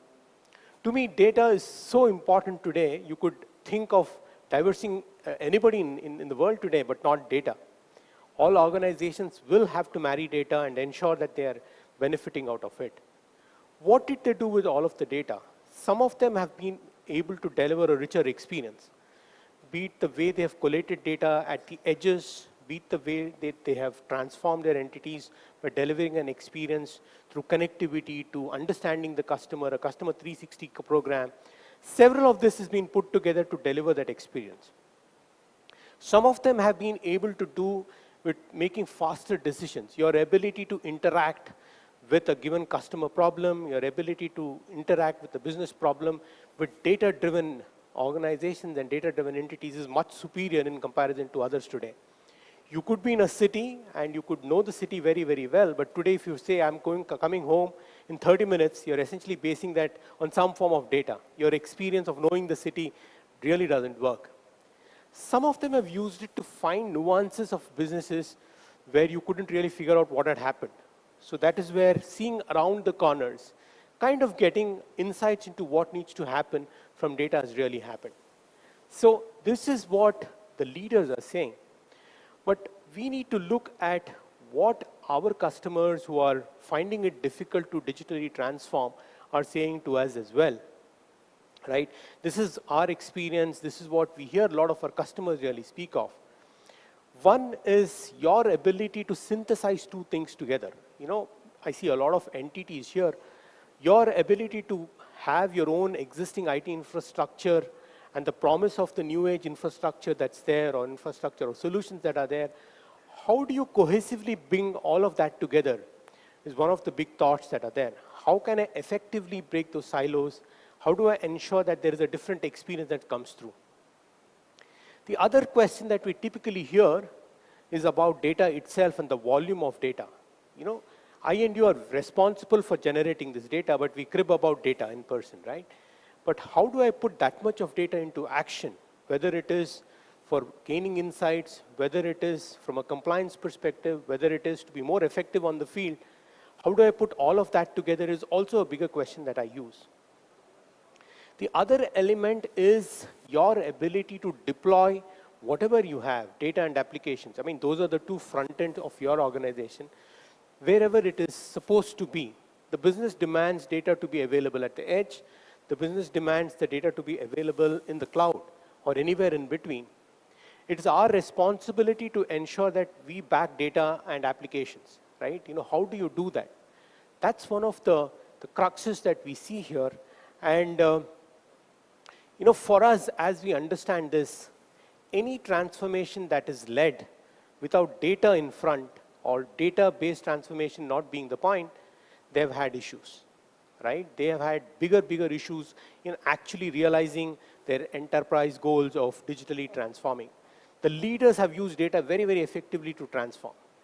So if you're looking at a transformation journey today, the cry out here is to have a digitally data-driven transformation as you move ahead. Some of the typical problems that we see is the amount of data that we have which is available in silos, right? There is this very interesting stat that says almost 70% of time is spent in finding the right data. If I ask you, you know, get me this data, you're always searching. In 1 hour's time, almost 70% of time you're essentially searching for it. You don't get data, right? It's in a disarray. It's there available in a silo. It is there available somewhere else. It's not integrated, not connected. What this also means is a lot of trapped value. There is inherent knowledge, but you don't know how to use it. You know your grandmother knows how to solve a small problem. It could be a cold to a child, but you will go and do a Google search. You don't go there back to your grandmother and ask her simple tips. That's trapped value to me, right? Many times, a lot of organizational backup data is not put to test at all, right? You don't use any kind of backup data into an AI analytics or anything like that. Whatever is current is what you do.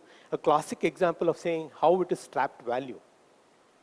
And the ever-expanding geography of our IT landscape, right? The amount of edge devices that we're going to have, the amount of core devices and the amount of things that you have in the cloud. I don't know how big this entire geography is going to extend.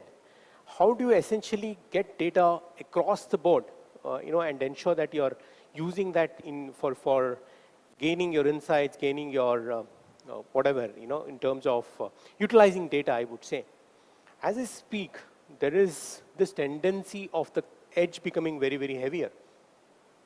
Almost 60 to 70% of the data that we are going to generate in the next few years is not going to be generated in a cloud data center or in a data center that you have. It's going to come out of the hundreds and thousands of devices that we're going to have. So again, our responsibility to ensure that wherever data generates, you have the right technology to protect it and use that into your contradiction, into the continuum. The other thing is of migrating data as well, right? Many a times we see that data is available in X source. You would want to consolidate that into a given a data center or into a co-location and then kind of run a lot of your analytics around it, right? How do you migrate that, especially when the terrain is getting very, very different, right? That is something that we need to be aware of, and that becomes the crux of the issue. If I'm looking at that, there is a fundamental outlook that change that needs to happen. So if I were to look at how I would have represented this problem, into many of our customers a few years ago, it would have been an infrastructure first kind of a presentation. I would have said, if you have an issue around storing data, why don't you increase the capacity of the data?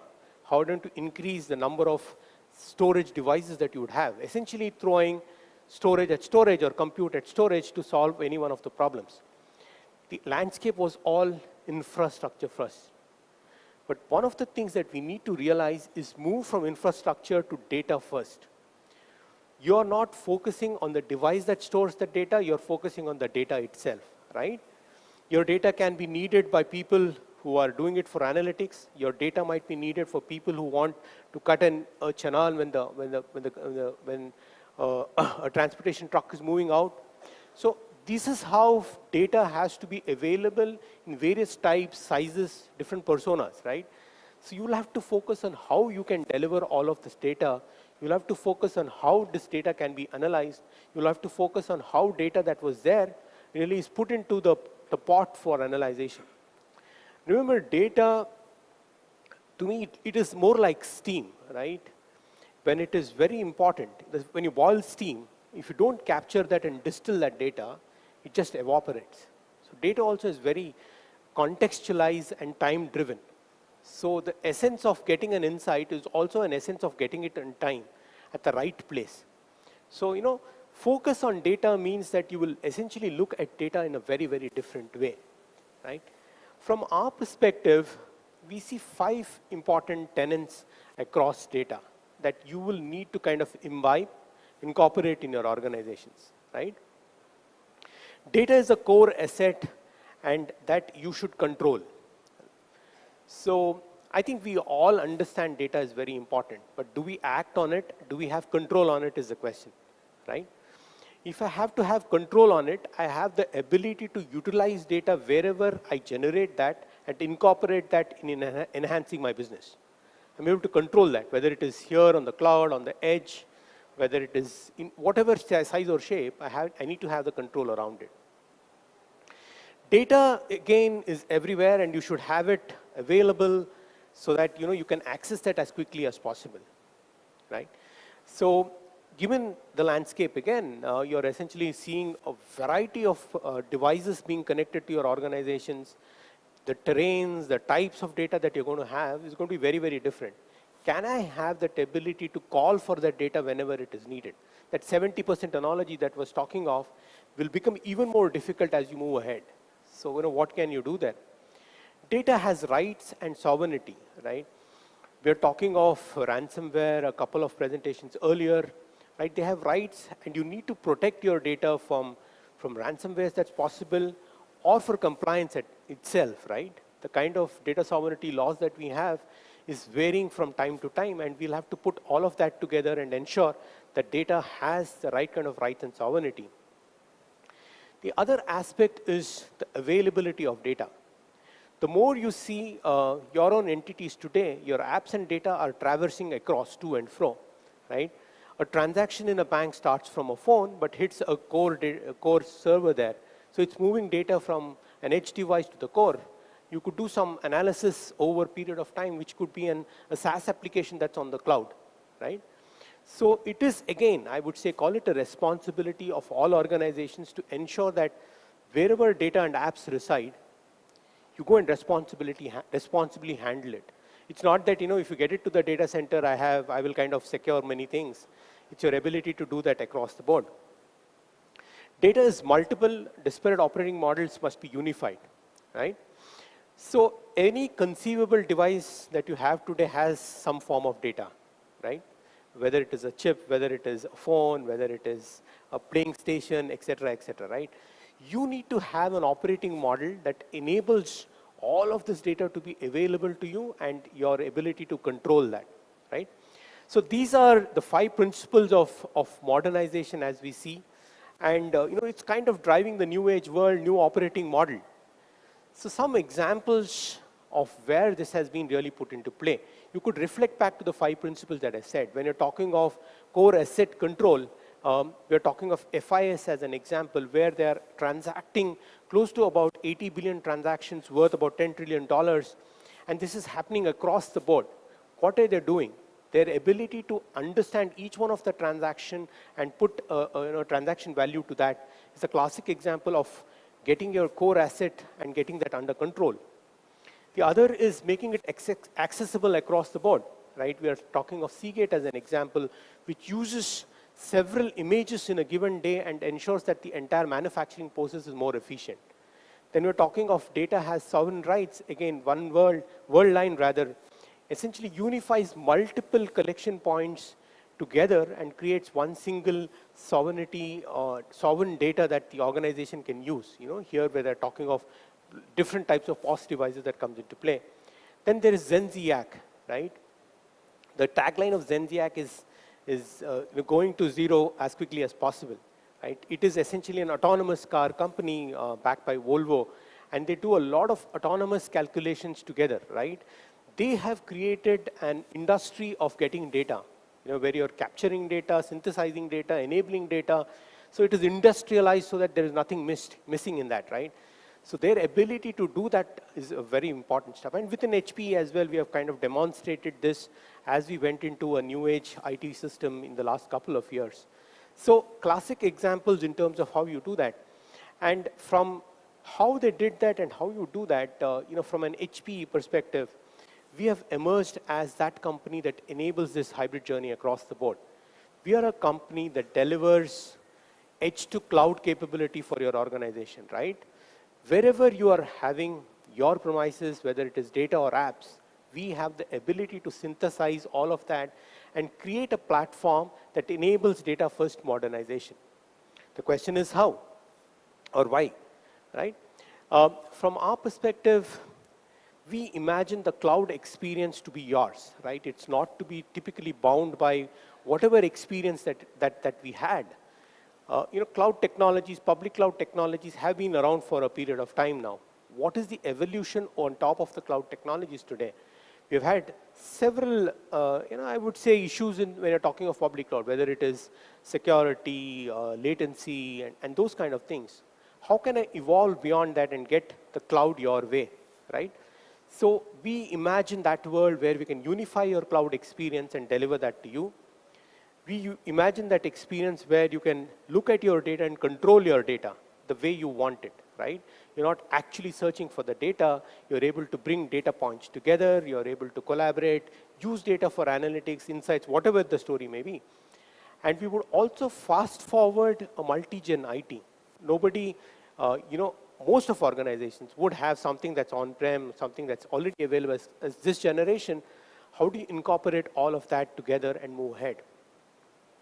The name that you'll have to remember, for driving this kind of an abilities is this world called Green Lake, right? I was looking around, it is essentially a green lake outside the hotel as well. So that is what is the platform that synthesizes your needs for having the cloud experience, for managing the data, and collaborating alongside your multi-generation IT, right? So how does this look to you? This is how the Green Lake platform is delivered to you. First of all, the platform itself and incorporates the entire infrastructure components that you would need to develop a platform, whether it is compute services, storage services, network services, all of that together. And there are data management services that enable you to actually have this data-driven transformation, right? Your ability to handle data in whichever way and fashion that you would want to have. On top of that, you could build your entire platform, whether it is bare metals, VMs, or containers, and do a workload orchestration that's needed. And the layer extends itself into analytics and AI and orchestration as well, right? Where you can use this data and build a lot of AI ML capability alongside. So the point here is, this is the cloud dynamics that comes to you. This is the cloud at your doorstep, right? And it comes along many other things, including security and compliance capabilities, and a lot of manage yourself kind of tools that are available that enables you to deliver this at the edge, cloud, or at any data center, right? So it's completely open by architecture and ensures that you have a single hybrid console that manages your edge, cloud and data centers across the board, right? This is available as a service to you, which means it is cloud-like, right? It is managed for you. You pay for as you would consume. That is how the entire GreenLake platform is delivered to you. Our ambition is to deliver this as an evolution over the cloud experience that you have. We are not restricting that experience, right? Cloud is, again, ultimately an experience. We're not restricting that to a given set of IT resources that you have. We want to extend that across the board. And with GreenLake, you have that ability to do that, right? So the other aspect that is worth highlighting here is the ability to have this platform to be very sustainable as well. We are talking of sustainability as one of the CIO agendas across the board. How can GreenLake enable sustainability? If you're looking at building IT efficiencies, being participative in a circular economy, most of these things are something that GreenLake brings to the foray. And when I say GreenLake, it's very green as well. It ensures that sustainability is at the core of whatever we deliver. So wherever your journeys are, right, whether you have already started your cloud journeys, whether you're looking at a hybrid strategy, whether you want an edge strategy, whether you want to look at a data-driven digital enterprise that you want to create, whether you're looking at any one of these facets, HPE can really help you with its GreenLake platform. It is something that can be part of your journeys. If you're midway here, if you're starting your journeys, it can be part of that as well. So fully blown platform that enables you to digitally transform with data at the core of things, right? So I would want to end my session reminding you of how HPE follows a data-driven digital methodology for digital transformation that enables you for a successful digital transformation. And to enable this entire aspect of success for your digital transformation, you need to have a platform that enables that, and that's what GreenLake is. It's an edge-to-cloud platform that enables your transformation journeys to happen as quickly as possible. Thank you very much for a patient hearing. Do look up for GreenLake across whichever sites you have, and it is an effective tool for you to charter this entire digital journey, and all the very best. Thank you very much. Thank you very much, sir. Mr. Raghunath Sadasiva, may I request you to remain on stage, sir? Sir?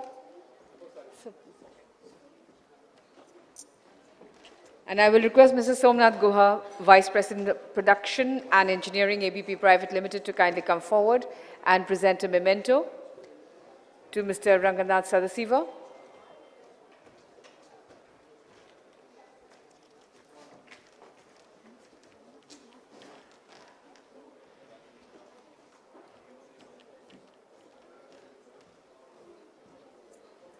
May I request Mr. Pradipta Biswas, CFO of ABP Private Limited, to kindly come forward, please.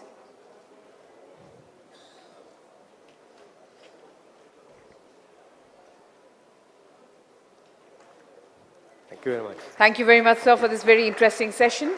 Thank you. Okay.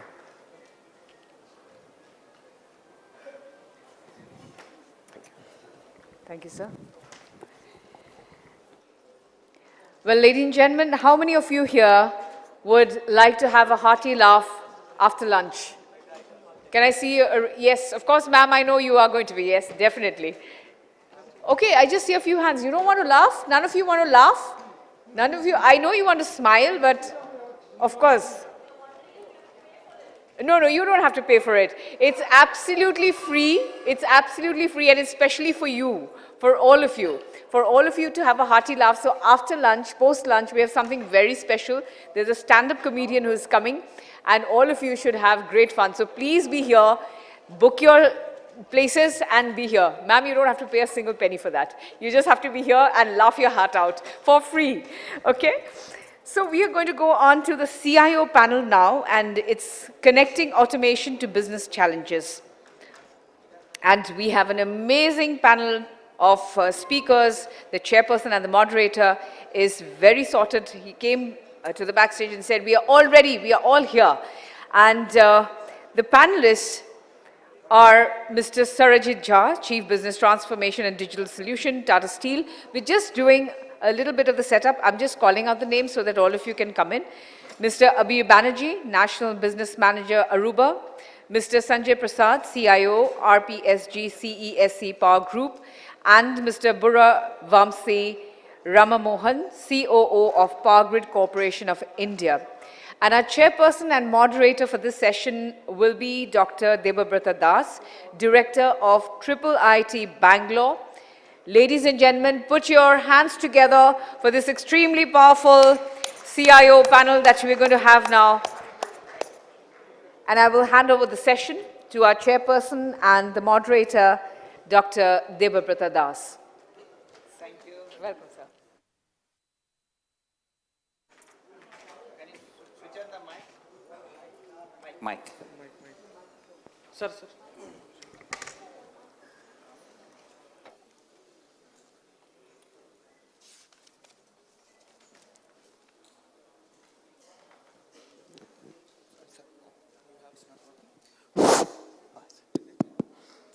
Give it to everyone.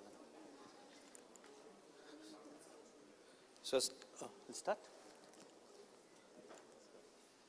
So, good morning, everyone, and this is a panel which is leading to the automation.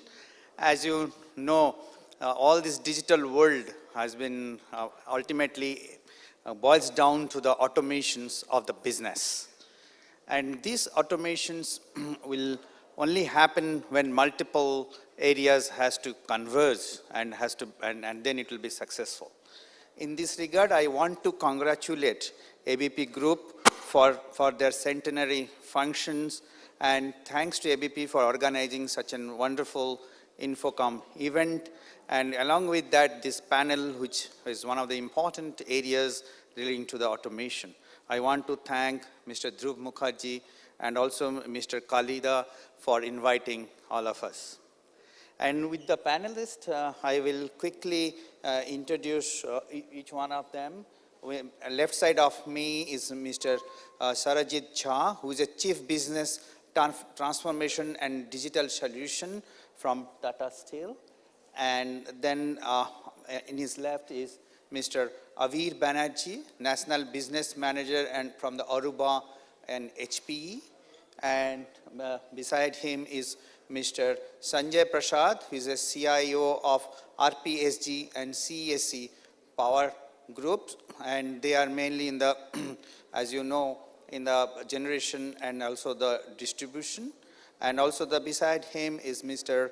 Vamsi Rama Mohan, who is Executive Director and COO of Power Grid of Telecom Division. So thank you, all of you, for joining this group. So before I start this conversation, let me quickly bring all of you to a platform of thought process. Is that if you look at this digital world, which we all studied in our schools and also in the undergraduates, digital means we always say 1 and 0. If you look at the whole digital information, classically we call it as a 1 and 0. And if I look at this 1 and 0, this 1 and 0 is in whole information technology only in 3 states. Only in 3 states. I call them 3 C's. The first C, which was my previous speaker was talking about, Mr. Rajesh, is that the conservation of the data, where the data lies. The conservation, first C. That means my data storage, cloud, edge, and all kind of things. So second C is your computation. That means I take the data and bring it to the CPUs and GPUs for the computation, for the algorithms like machine learning, artificial intelligence, or any kind of logics we people have developed for automation, then the logics applied on those data. The third C is the communication. Without communication, information has no values. So for the automations, I need these 3 C's. So the whole networks of optical networks or the wireless networks has been invented, and still evolution is going on in this direction to meet these automations in communications. So we will not find information except these 3 states. Okay. So now I am coming to the automation. So the automation with respect to this has only 2 major parts. One, the automation due to the artificial intelligence or all the ML, DL we talked about but it leads to something called algorithms or logics. These logics have been developed by the people from different companies and academia to solve some of the redundant activities in any business. That means if repetitive activities. So that means I can save some time, my employees can do some productive work by next value addition and innovation. So that is the part one of the automation. And the part two of the automation, for doing all these things, I need a very good infrastructure. If you must have seen in the COVID-19, there was, everybody's at home, we needed a network communications immediately. And everybody wants it to be connected securely to the office. And from the office has a background, the cloud. So all these things has to run 24/7 as we discussed, wherever I am, how much bandwidth I need without any failure. So now question comes to us that this automation to be successful, then this infrastructure has to be available 24/7 to a business and all the users and the customers. So how to get that? So this is a very critical question has been asked to us. So having taken forward in this direction, this panel will be discussing to identify the best practices adopted by these leaders, by the change makers in their business automation process in their own organization. And also this panel will also debate and also come to you that what are the good things, practices they have done internally inside their organization for their employees. And also they also gave it to external to their customers, then the business can run. And also what are the futuristic vision in this regard. So in this respect, I will request Mr. Sanjay Prasad, who is the CIO and also from the RPG group in CSC. And I will request him that what automations means for business in your organization, which you have been leading from the front as a CIO. And also what benefits would you or like a customers you have brought in as if to this automation. Sir, that mic is not on.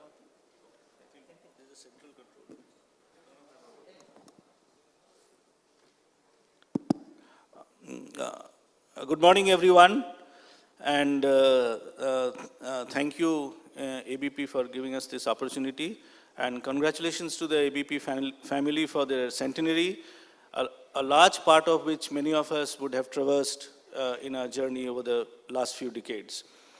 So I will take a reference back to the plenary where automation and digital transformation have been interchangeably used, and I will continue to take that liberty in this panel as well. And if we take a outside-in view, we'll see that in the whole power utility business would have going through three generations. We had utility 1.0, where it was the classical integrated power companies, and globally it used to be a pensioner's paradise.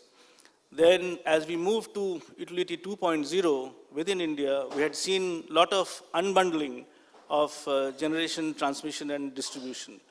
With it, consumers still to a large extent remained captive, of course with limited choices in certain jurisdictions, maybe in Mumbai and Delhi.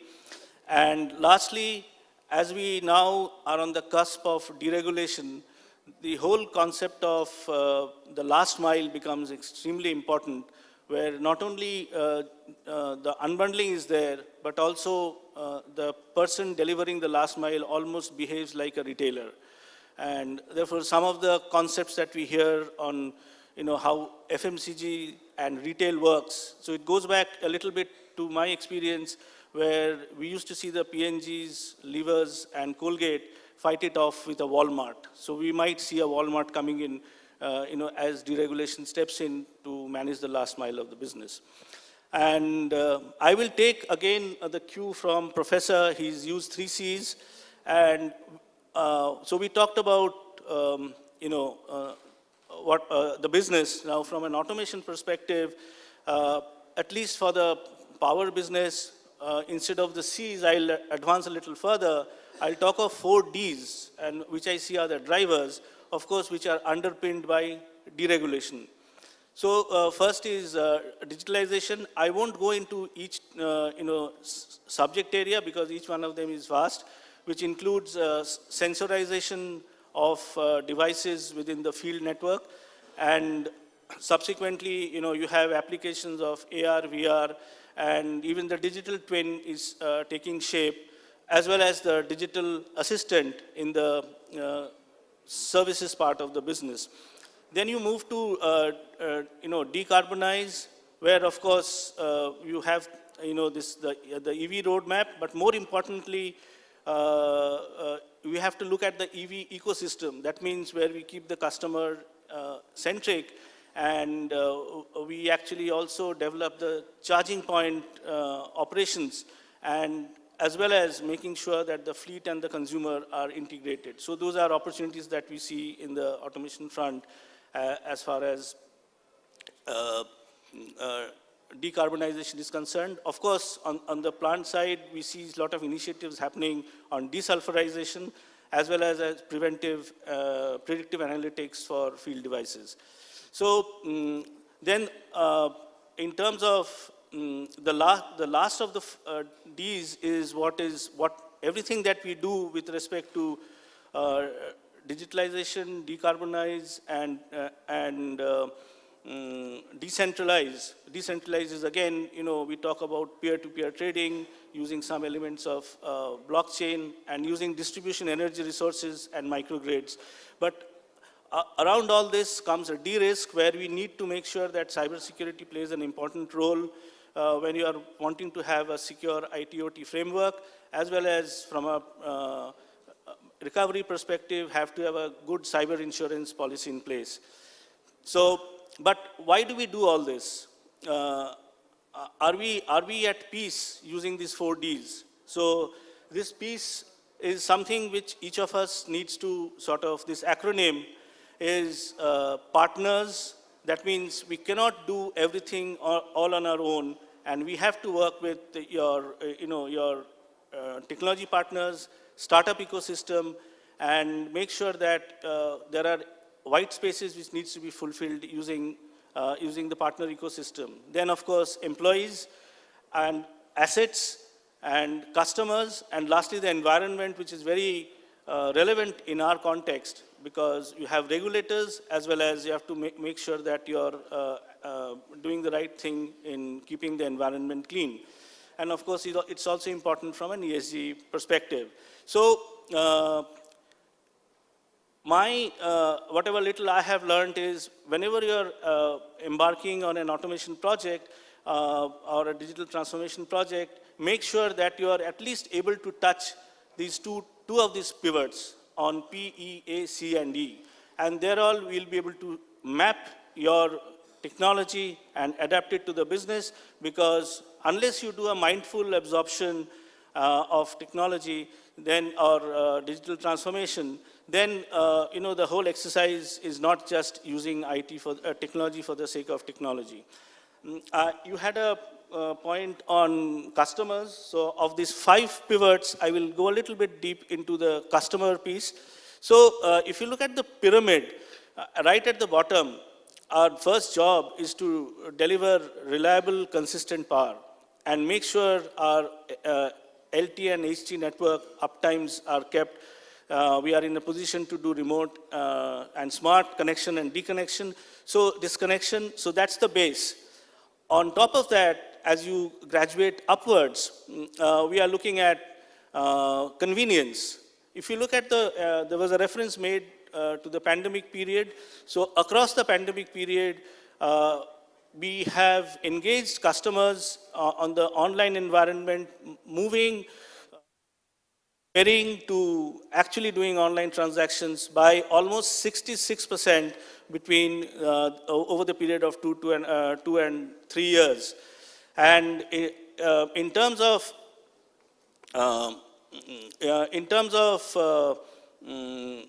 the next level as we move forward, that is customer experience, we had the experience of obviously delivering chatbots and WhatsApp bots, and making sure this of course has matured over a period of time.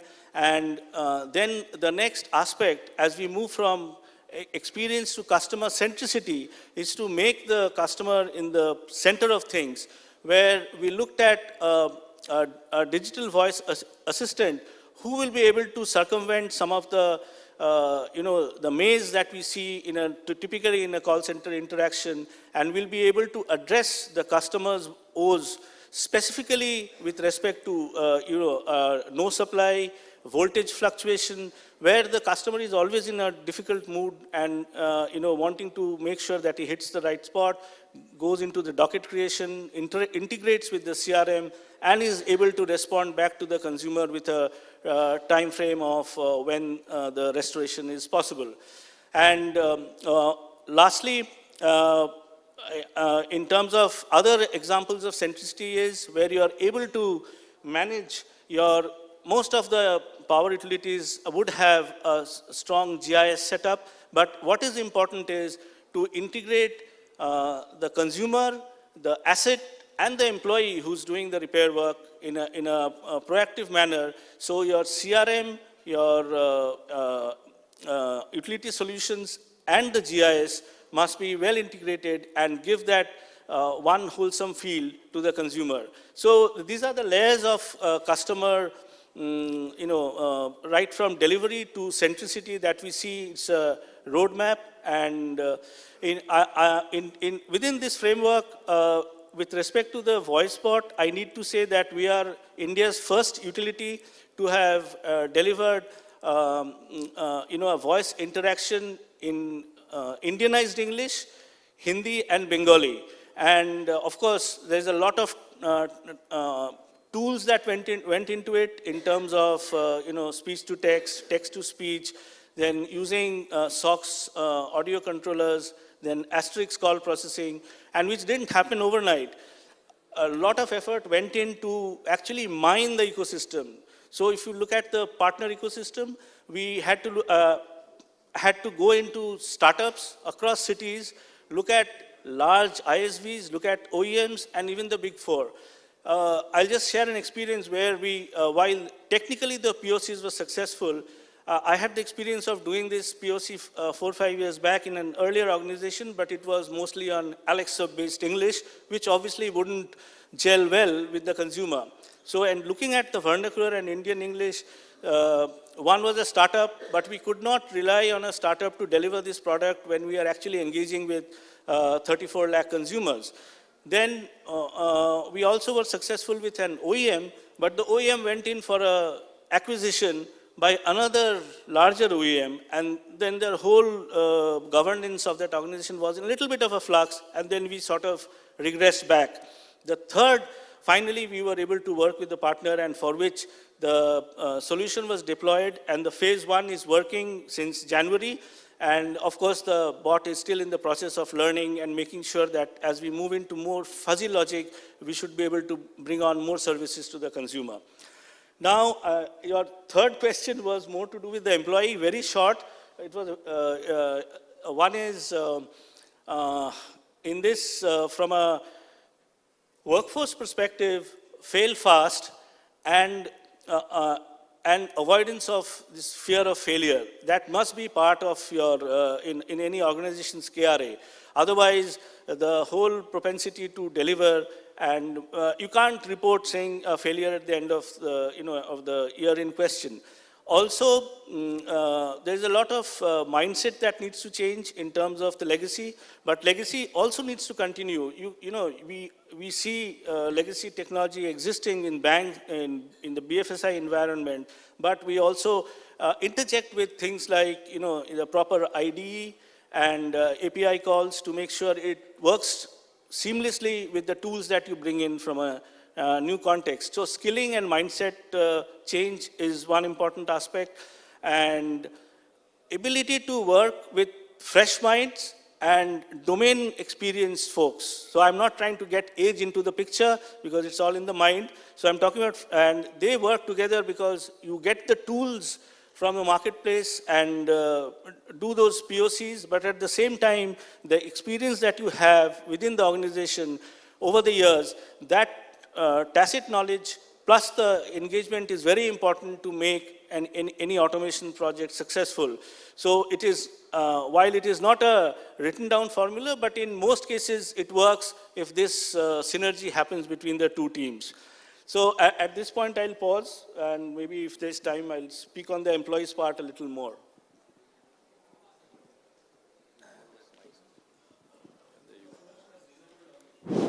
Thank you, and thank you, Mr. Sanjay, for your explanations. We'll come back to in the question answer sessions. But in the meantime, let me bring in Mr. Sarajit Jha, who is a Chief Business Transformation and Digital Solution, one of the India's largest organizations. It's called Tata and Tata Steels. So I will request him that with his rich experience to organizing such a big organization, that what is the approach and the philosophy of automation evolved in that organization. And also, my second part of the questions will be, do we need human being in the loop of automation? So over to you. Thank you. Thank you. Good afternoon to all of you. I had said initially I thought I would be saying good morning, but I think we are over 2015. That's what data does. So quickly, I think Sanjay has covered most of the parts about how do you do the partnership. He covered the 4 Ds of, how do you do, look at the decarbonization part of it, look at decentralization, and of course, de-risking as well. Let me just start backward on this story a bit. So we set out to do we are in the midst of a $2 billion transformation program. So $2 billion transformation, $2 billion has to be delivered to the bottom line of Tata Steel through yield, energy, throughput, quality, productivity, those 5 metrics. And in order to do that, there are many, as was being spoken, you need to collect all the data at the bottom layer. You need to make the data available for the use cases, and then you have to consume the data. I think speakers throughout the morning have rightly spoken about how the data supply chain needs to be crunched and sharpened. Right? So now, the way we went about it is, we said that, look, in order to do this, you need 3 things. You need to have a belief system. Nobody in the company should question why digital, everybody should say digital. Second, you need a capability system, which can be, as Sanjay said, a right mix of in-house and out-house. So we always look at build, acquire, rent.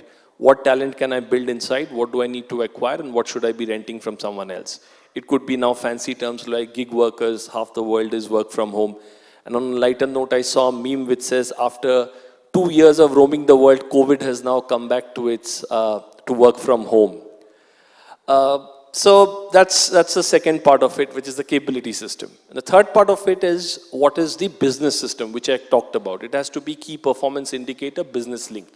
We are in the business of making, supplying, delivering steel and services and solutions around it. We are not in the business of digitalization necessarily. Though I am happy to say that Tata Steel Industrial Consulting has been formed, because we were getting a lot of requests from everybody that please help us digitalize and can we make this journey replicable. In short, this is what at least I follow. 4 Ds. Whatever is dumb, which is repetitive, you can make a pattern and you can replicate a pattern. Whatever is dear, which means expensive. Whatever is dangerous, humans should not be there. Hazards, fire, earthquakes, heights. And whatever is, so it's dumb, I talked about dirty, and I talked about dangerous and dear. Dirty, of course, when you have ESG and, dirt and bad AQI, humans should not be going there. These should go to automation. Now, whether it goes to an AI, whether it goes to a RPA, well, I think somebody's, obviously the AI here does not like me. I'm not giving him the right kind of work. It doesn't like the 4 Ds. So let me come to what the humans like, and hopefully you should clap for it, is curiosity, which only humans can ask. That AI did not ask me what I would have liked or thought about him. Whatever is critical thinking, we are able to question and challenge our own thoughts. Whatever requires care, just imagine, I know there are AI bots that can today give care, and you have seen all the Japanese dolls, comfort dolls in Japan, but I would still prefer a human being.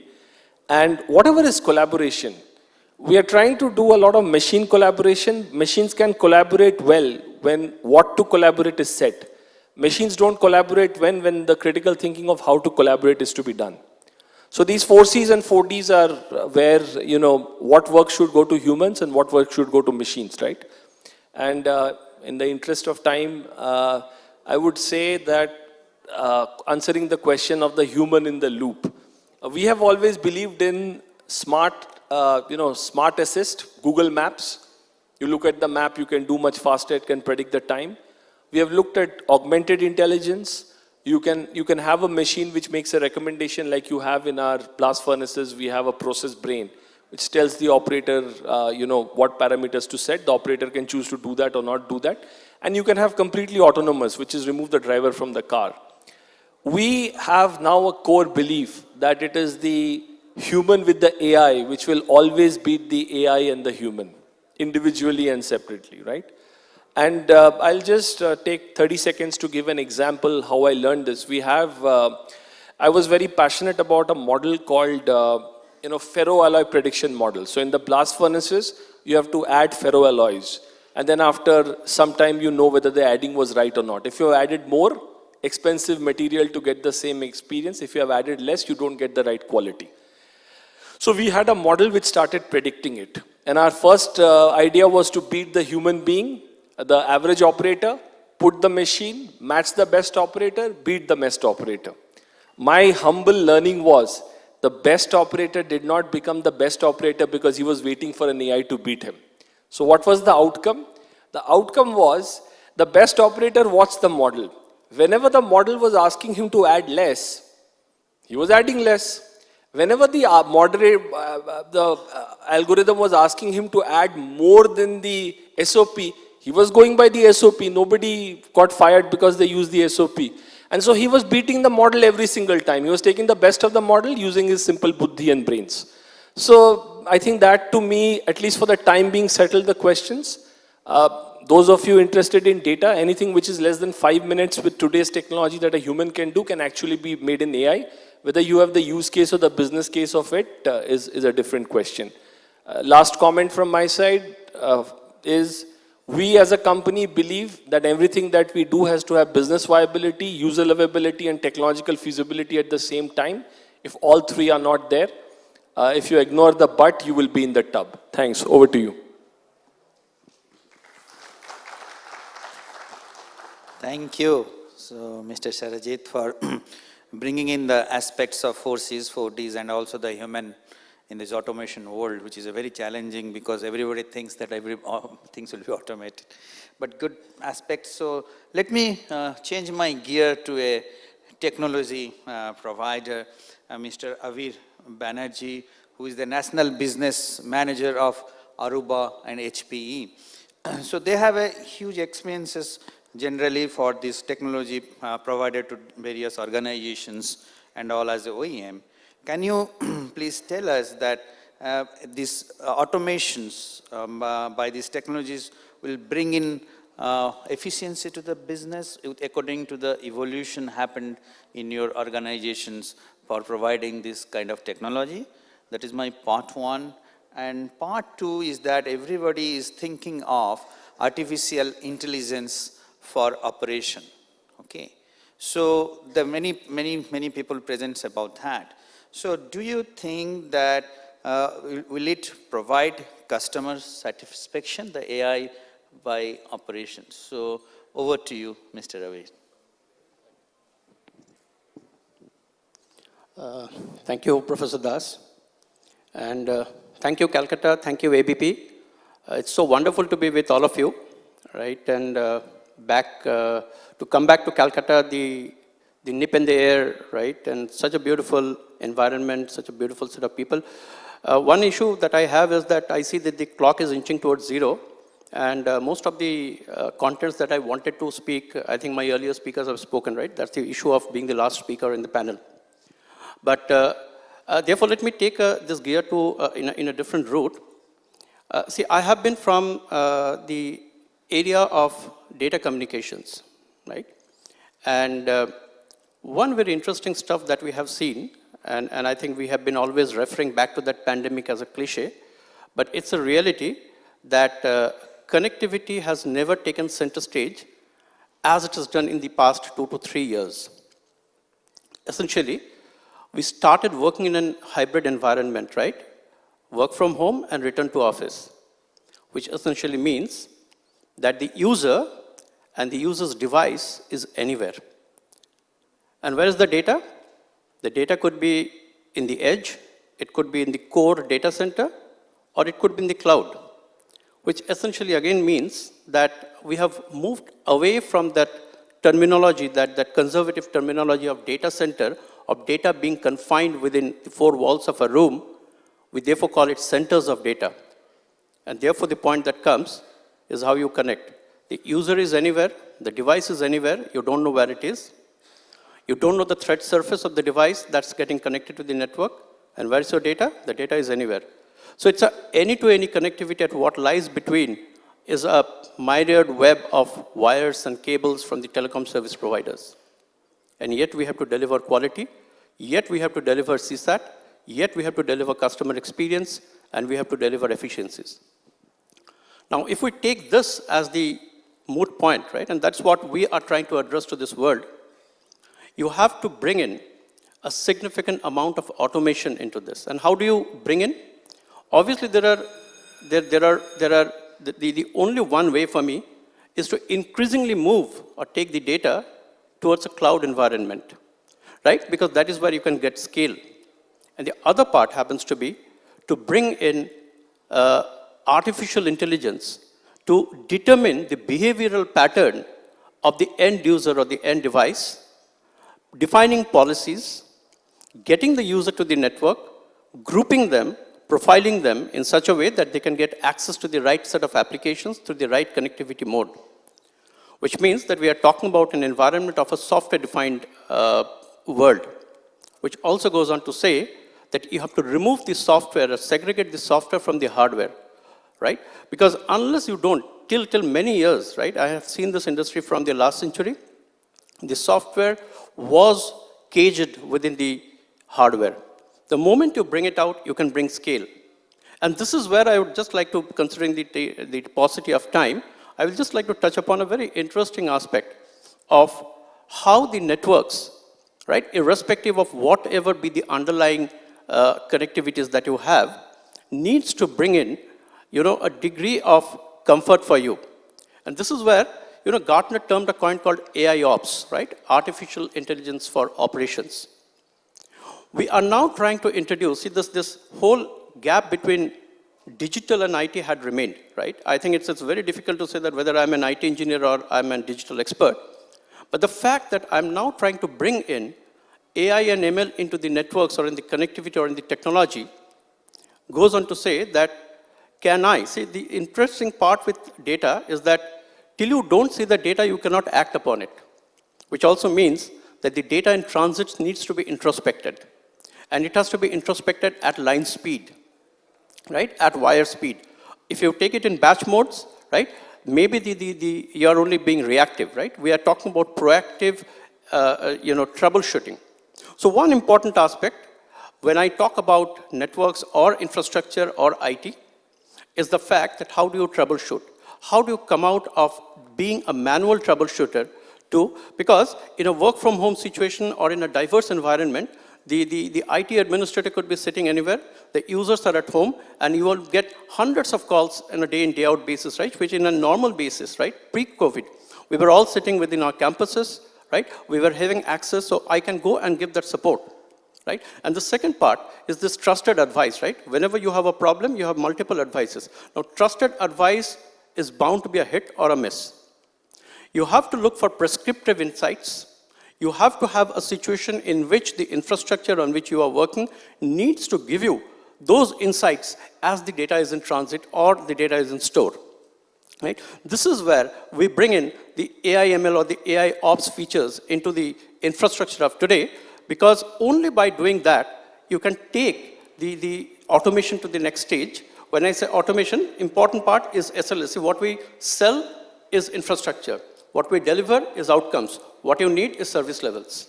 Now, if you have to track all these three, right, you have to bring in a significant degree of automation through the big data, through the data that comes into it, right? You have enough amount of data in the network. How do you analyze this data is very important, right? This is where we are trying to connect these three entities so that I can at least give you a clear picture of the security insights, of the management insights, and as the data is in transit, right, you also need to monetize. You need to know, right, who is the top talker, who is the top user, what are the...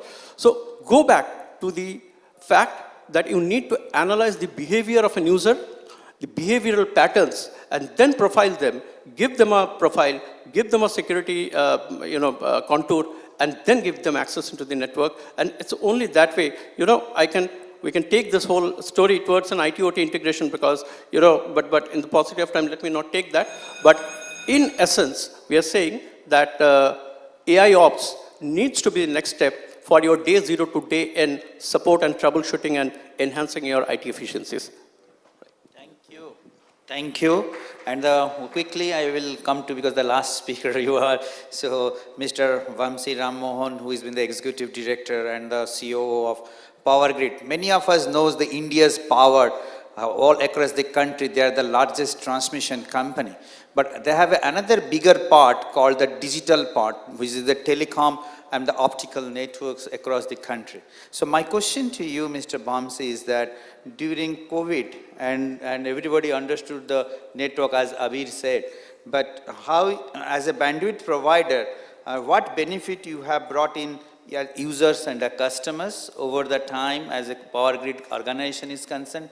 And second thing, the Power Grid has a lot of SCADA and IT infrastructure across the country to interconnect all the operations. What kind of security you have provided for all of us to be securely getting the power? So that is extremely important from national point of view as IT infrastructure. Over to you.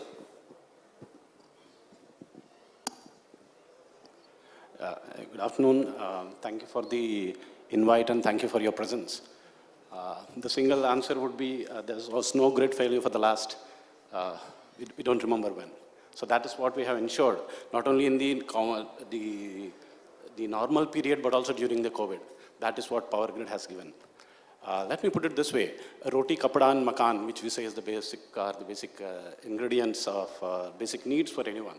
But let me put it that now we can add safely two more. That is, one is power, and the second one is communication. I'm sure without these two, we wouldn't be sitting here, and this conference wouldn't happen, and none of your activities. In fact, we are forced to switch on our mobiles also. To that extent, we are obsessed with the communication to be with us. So.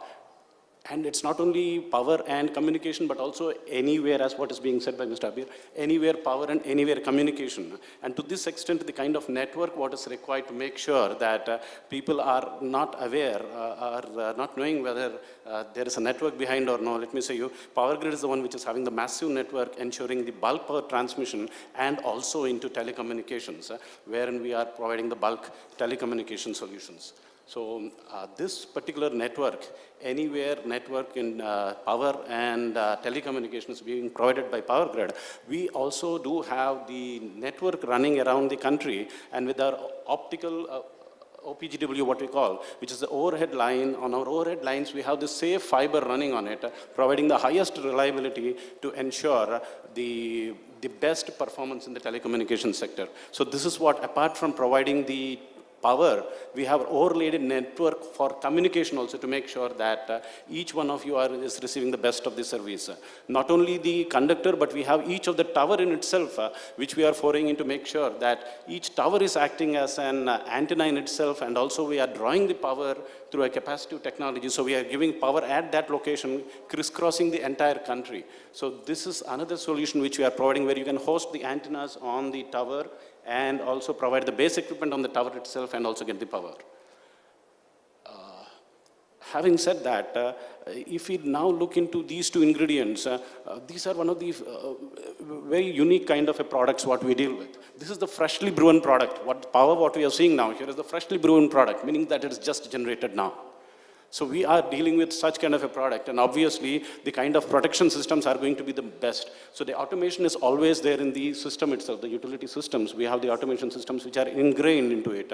There is no requirement. It's not a repetitive job for sure, but then it cannot be done by a human being to ensure the continuous uninterrupted power supply. The simple fuse as a child, what we have seen at our homes and all, the first kind of an automation what you can think. I mean, if something goes beyond a particular level, yes, that's going to fuse.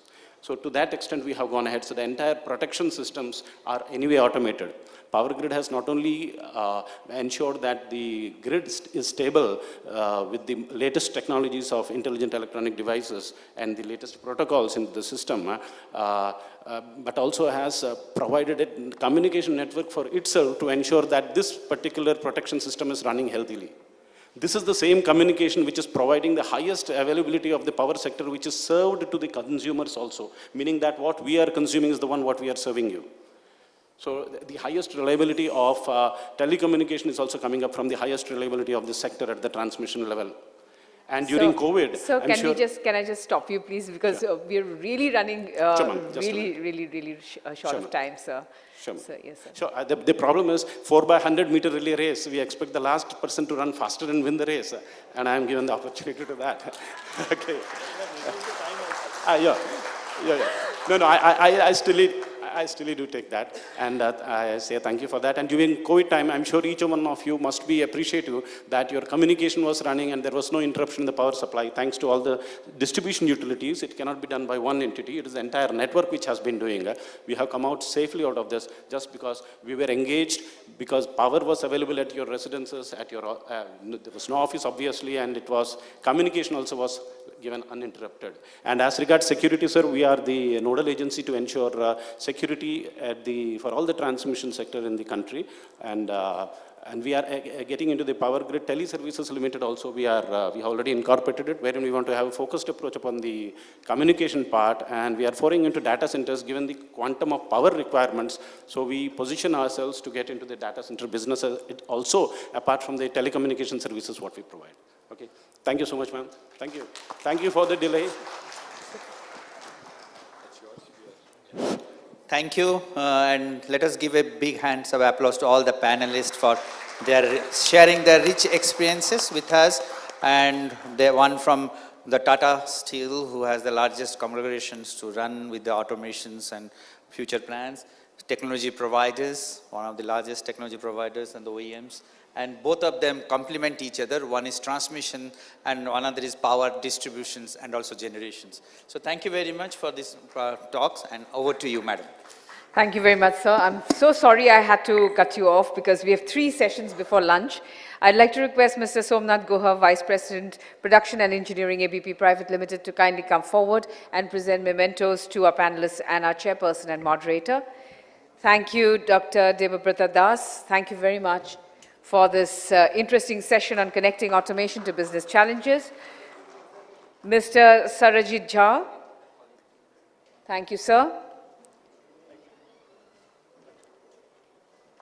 Mr. Abir Banerjee. Thank you, sir.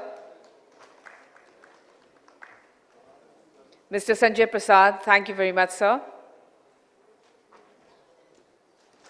And Mr. Burra Vamsi Ramamohan. Thank you very much, sir.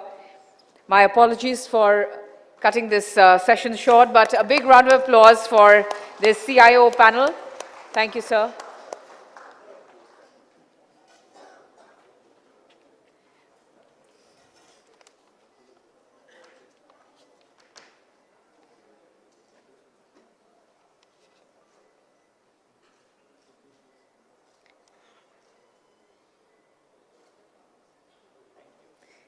Thank you. Gentlemen, I request you to kindly take your seats in the auditorium. We'll just take a few seconds to do the setup for the next leadership keynote. And this leadership keynote is about driving beyond the bottom line. And our keynote speaker is Mr. Prasenjit Roy, CMO, NTT Limited India, NTT Global Data Centers and Cloud Infrastructure APAC. I will request Mr. Prasenjit Roy, while we do the setup. He's ready and absolutely ready to come on stage, and I will hand over the session to Mr. Prasenjit Roy. Sir. Thank you very much.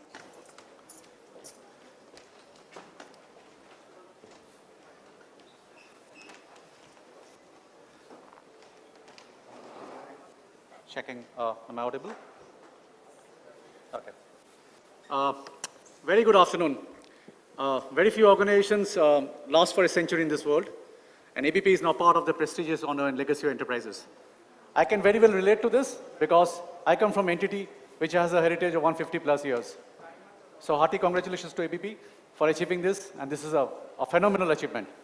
And many thanks to ABP for inviting me here to talk about this session, which is driving beyond the bottom line. What I'm going to delve into this session is beyond your top line and bottom line, beyond your business strategy, beyond your business transformations, beyond your customer acquisitions, everything beyond that. I'm going to talk about a paradigm of business, okay? Since this is very vast and broad, I'm going to pick up a few nuggets, okay? And substantiate with examples from my company and other corporates, okay?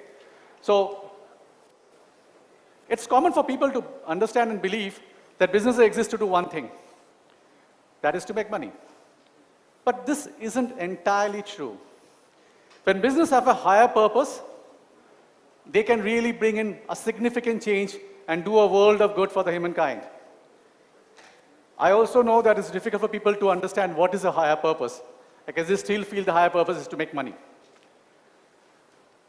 The bigger purpose of business is to do something which is beyond your bottom line, beyond your profits. And we need to look at that particular aspect as we move on. If you have read the book, Good to Great by author Jim Collins, he has stated very, very specifically the success that those great companies have strived and strive hard for beyond the financial success.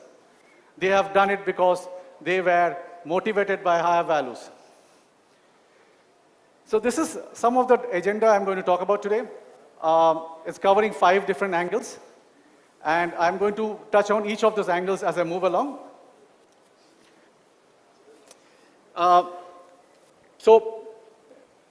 In this particular case, the whole thing is, if I'm doing business consciously, and that is the key to success, how do I upgrade the status of my society and of the planet that I live in? The first and foremost, I'm going to talk about sustainability canvas. So, you are aware that United Nations has come out with 17 Sustainable Development Goals, SDG. Like all big enterprises in the world, entities is also part of them. We have a commitment towards the 17 SDGs. But like all other global enterprises, we have owned one, and that is the goal 11, which is basically talking about sustainability communities and cities.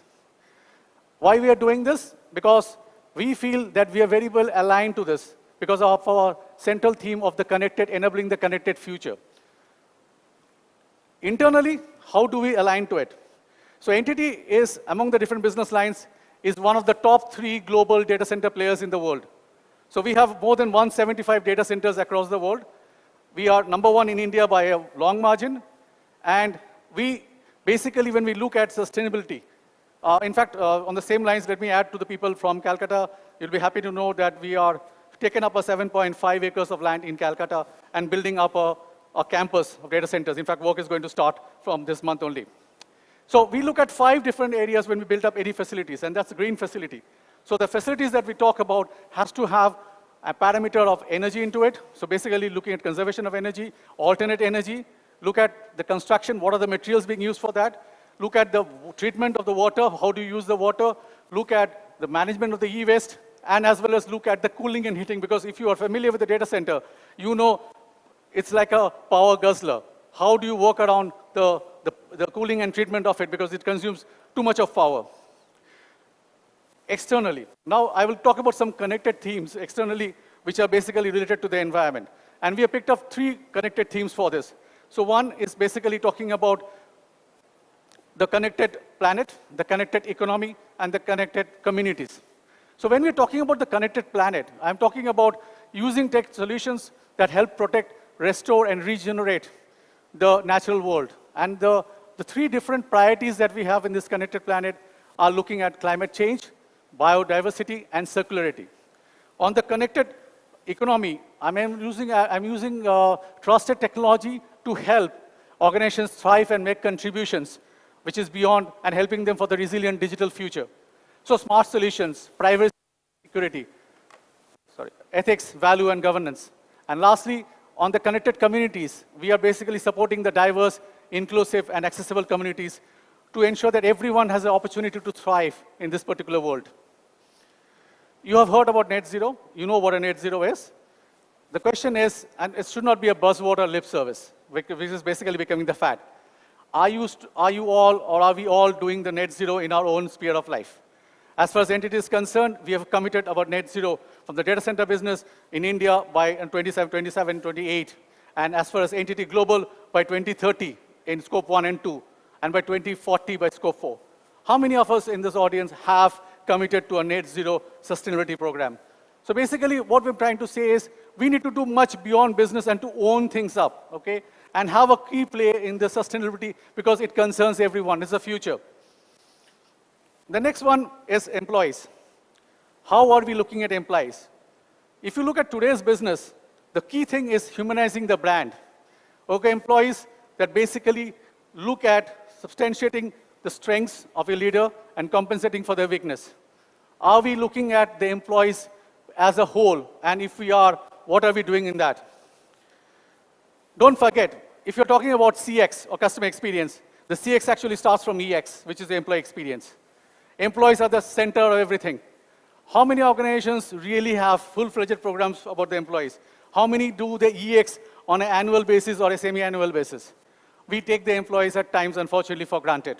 Okay? And that's the biggest mistake we start making. So basically look at emotional engagement, look at communications, look at something which is beyond their work. The other aspect of employee is, are you helping them in the reskilling and upskilling? If you are, what are you doing? What are your different objectives that you have?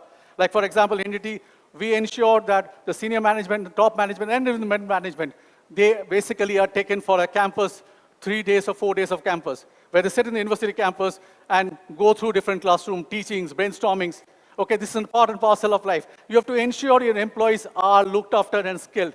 Because if you have, some of you may be knowing the quote of Alvin Toffler, okay, the author and the futurist, who said, the illiterates of the 21st century are the ones who do not know how to learn, unlearn, and relearn. Okay?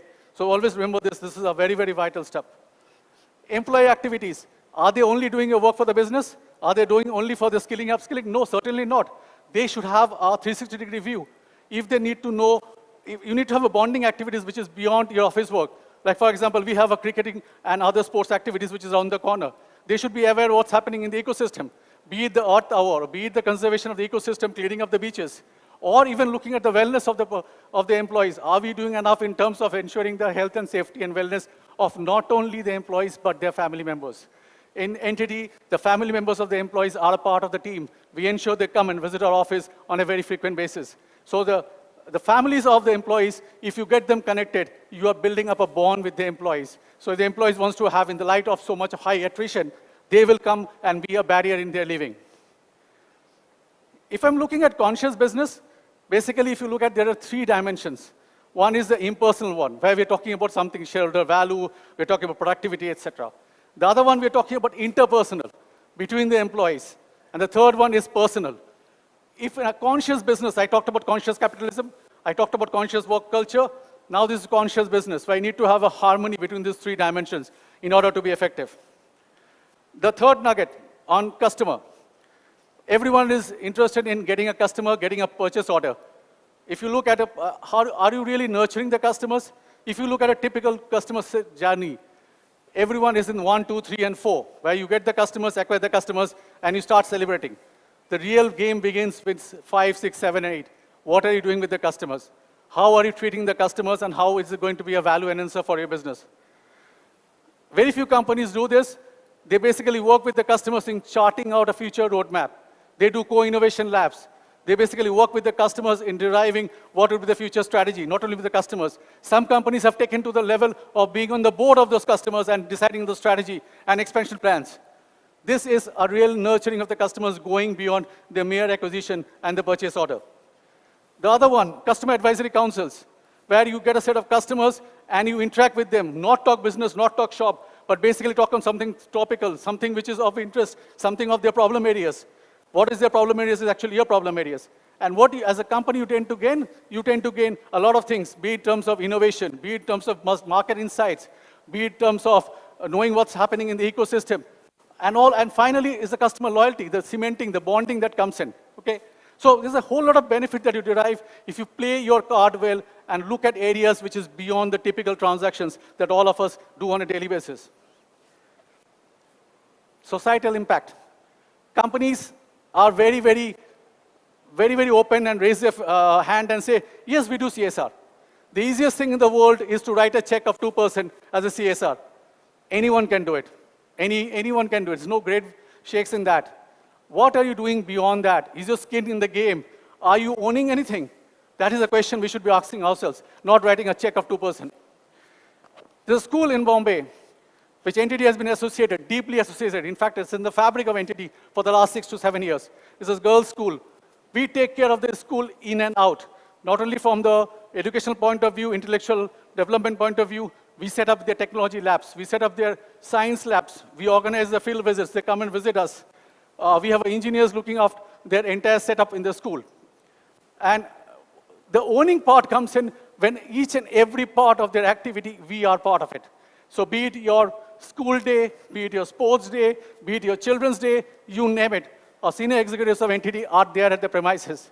This is called embedding in the deep fabric of the company. This is called owning it end to end. This is called, we call it our school. We have to live it. Going beyond the girls' education, a lot of women have suffered pre-pandemic and during the pandemic. They have moved out of their corporate life, for whatever reasons. We're not getting into it. As a corporate, we came forward and said, we need to help those women to come back to the mainstream, to come back to the work area. So we basically look at Academy of Women Empowerment. Women who wants to come into the technology sector, we are giving them training.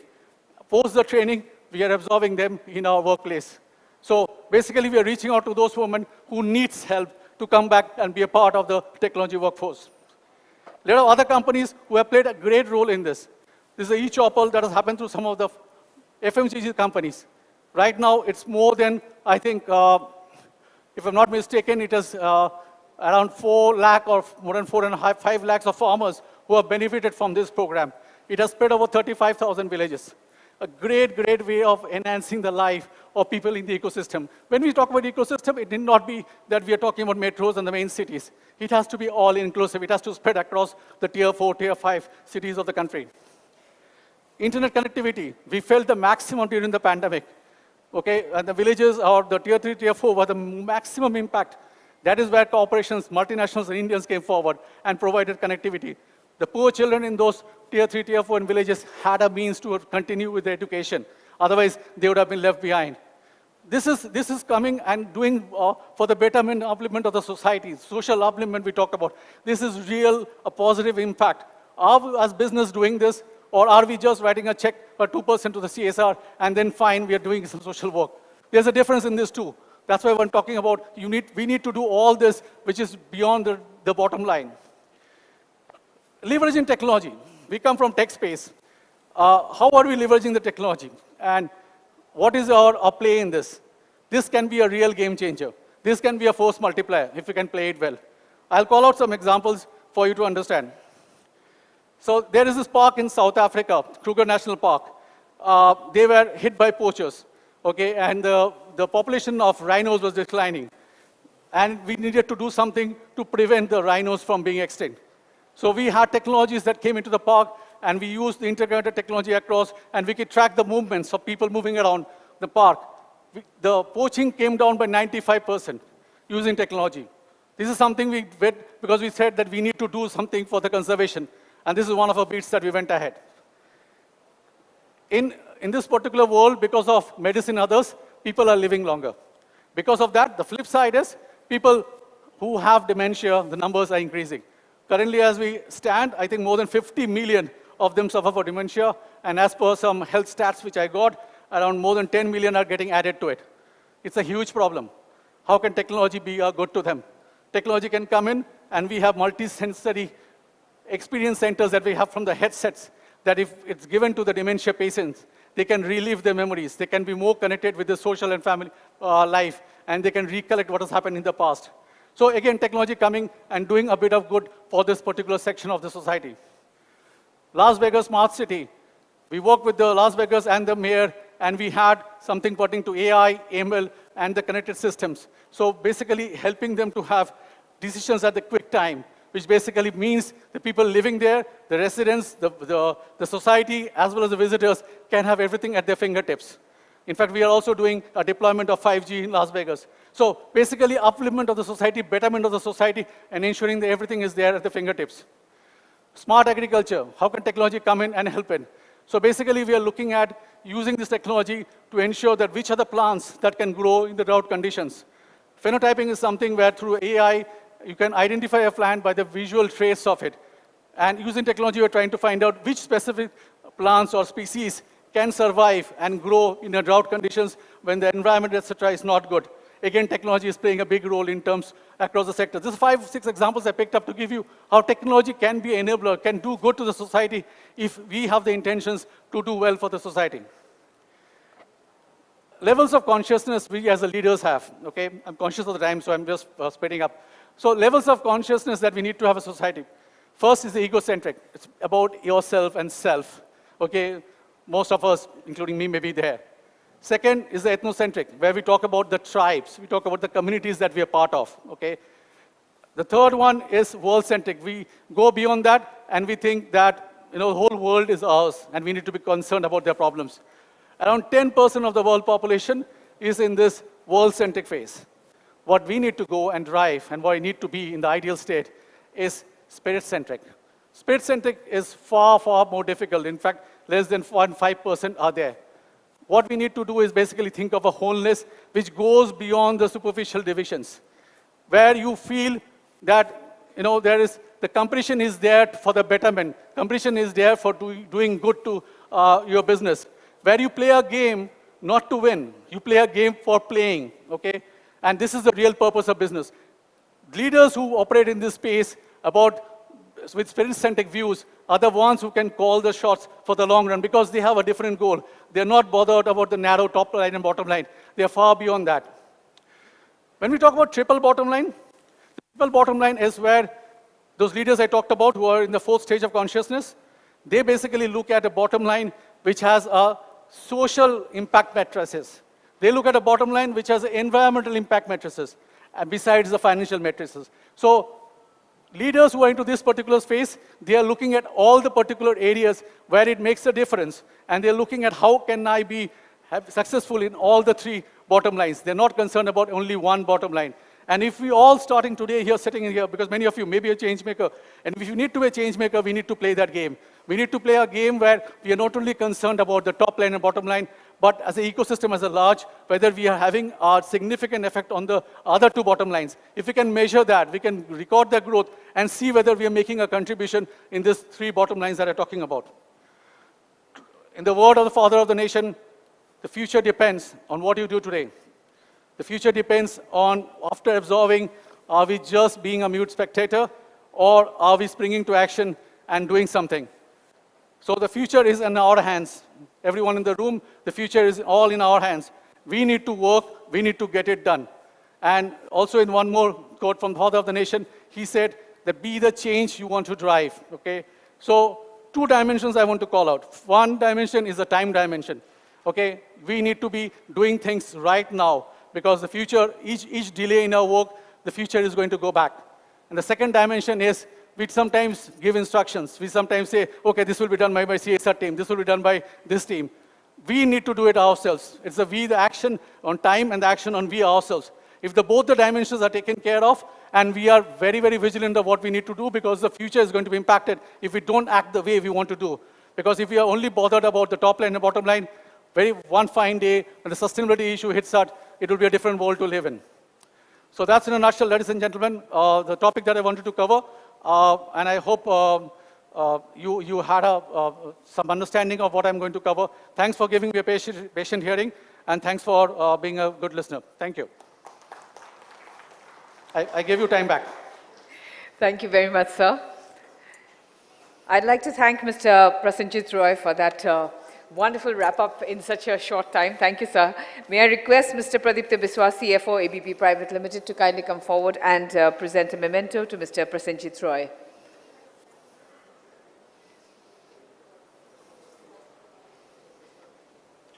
Thank you. Thanks a lot. Thank you. Thank you very much.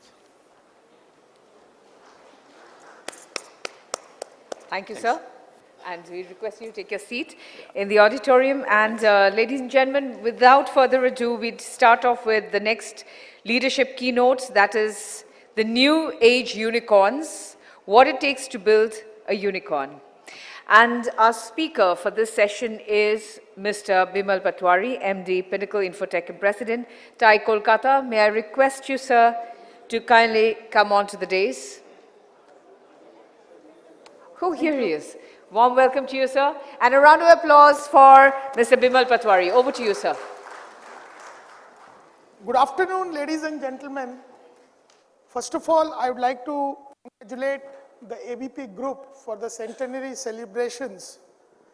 Especially coming from the eastern region, it's not so easy to survive for 100 years.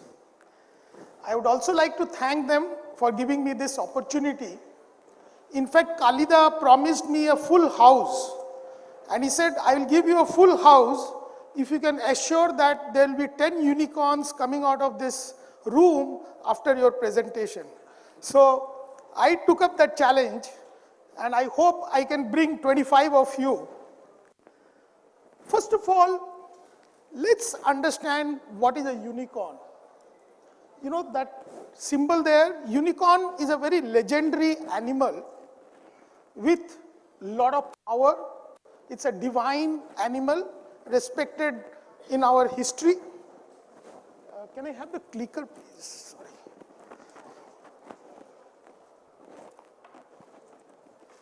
Okay. So today, we would like to talk about 4 things. First is understanding unicorn. Second is, what are the traits of unicorn? What makes a company become unicorn? What are the steps?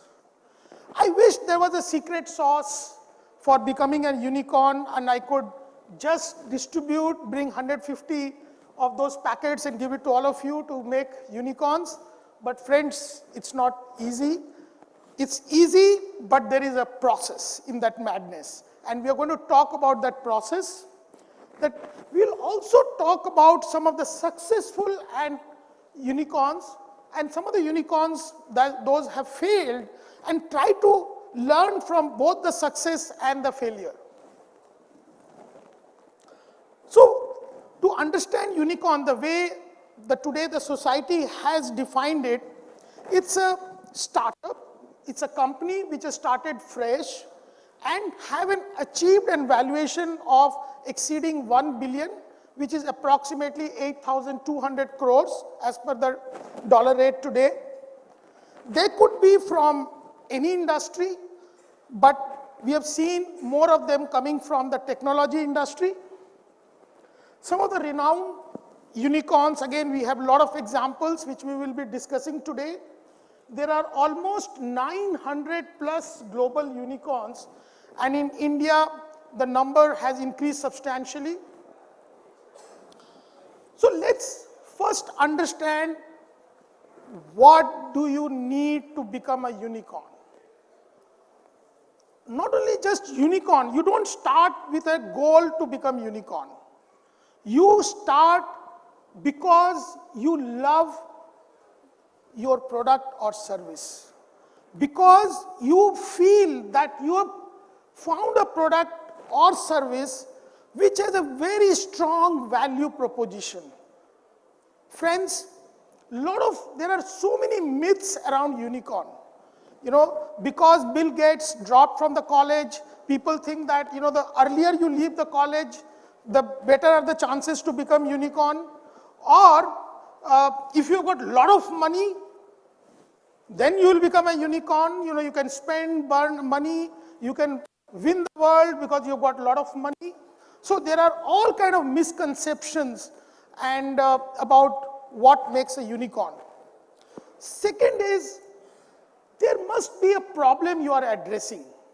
There has to be a pain in the industry among the people, and you must be solving that.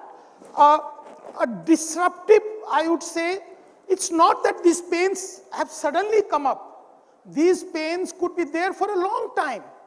But there has to be somebody. If you see most of the unicorns, it's not that this pain came up suddenly. It was existing in the society. So these people recognize that and they try to resolve that. They try to find a solution to those pain.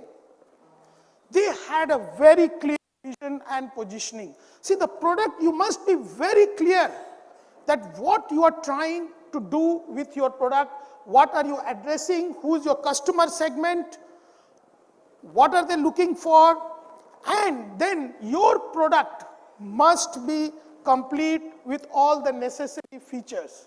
See, you cannot, and we'll see some of the failures of businesses, why they failed. Because we will see, and I will go with you the reasons, you know, which is very clear. It doesn't need a Warren Buffett to understand why they failed. So, friends, once you have decided that you have understood there is a pain, you have found a solution to that, you have done your research, you have done your homework, you have found that yes, I have got a solution which I can offer to people, so you are ready for the next stage. And mind you, this startup business again has somehow this myth has been created that startup means you have to be fresh, you have to be young, fresh from the college, so your chances are better. This is the biggest myth which I think we must break. I was in Israel and I was, you know, they took me to a tour of Israel, and Israel is the second largest country of startups, successful startups after US, and their population is not even 1/100th of India. Still, they are second largest startup country in the world. So I tried to understand what makes them so successful. And when I interacted with their innovation hubs and the entrepreneurs, I found a 70-year-old doctor, a very successful entrepreneur with a startup. So it needs a different wiring, it needs a different animal to get into business and become an entrepreneur. It's nothing to do with young, it's nothing to do with age, it's nothing to do with the other qualifications that we ascribe to it. So, once you have come it, now you have to do a SWOT analysis. I'm trying to bring some management also here, but it's very simple: strength, weakness, opportunity, and threat. So you have to first understand what are your strengths.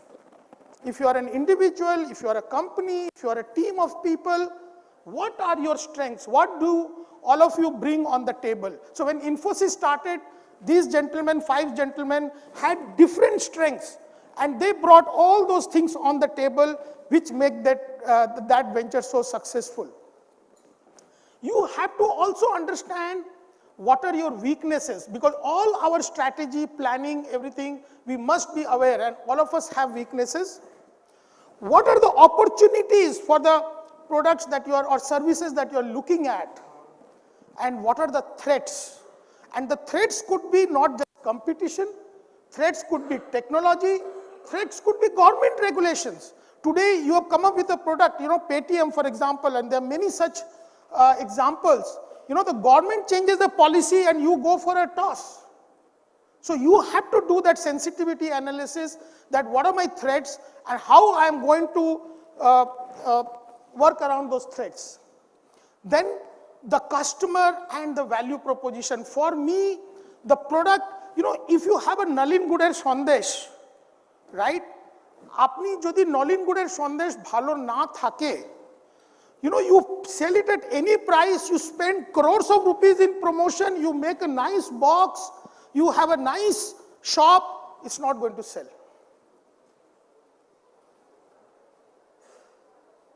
Anything, any successful enterprise that you see, they have a good offering. So friends, please be sure that whatever you are doing, when you are jumping on this, you have a good product. You must be the best salesman of your company. You must be confident that that product and service, your body language will show that, yes, I am the best. You don't have to prepare your marketing. Honest business models. You know, don't make a business model for the investors, for the banks. You know, we always try to inflate figures. You know, Excel sheet, it's so easy to make some nice projections. You know, in 1 year, you'll become a unicorn, you'll save so many millions of dollars. No. Please be honest to yourself. Please do all the research. See, if you are in business to chase money, then you are wrong. If you don't chase money, money will chase you. You do your business.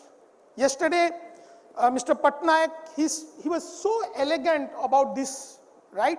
So it is very important that we make the business model, we make the projections, we make the complete details, and be honest to ourselves.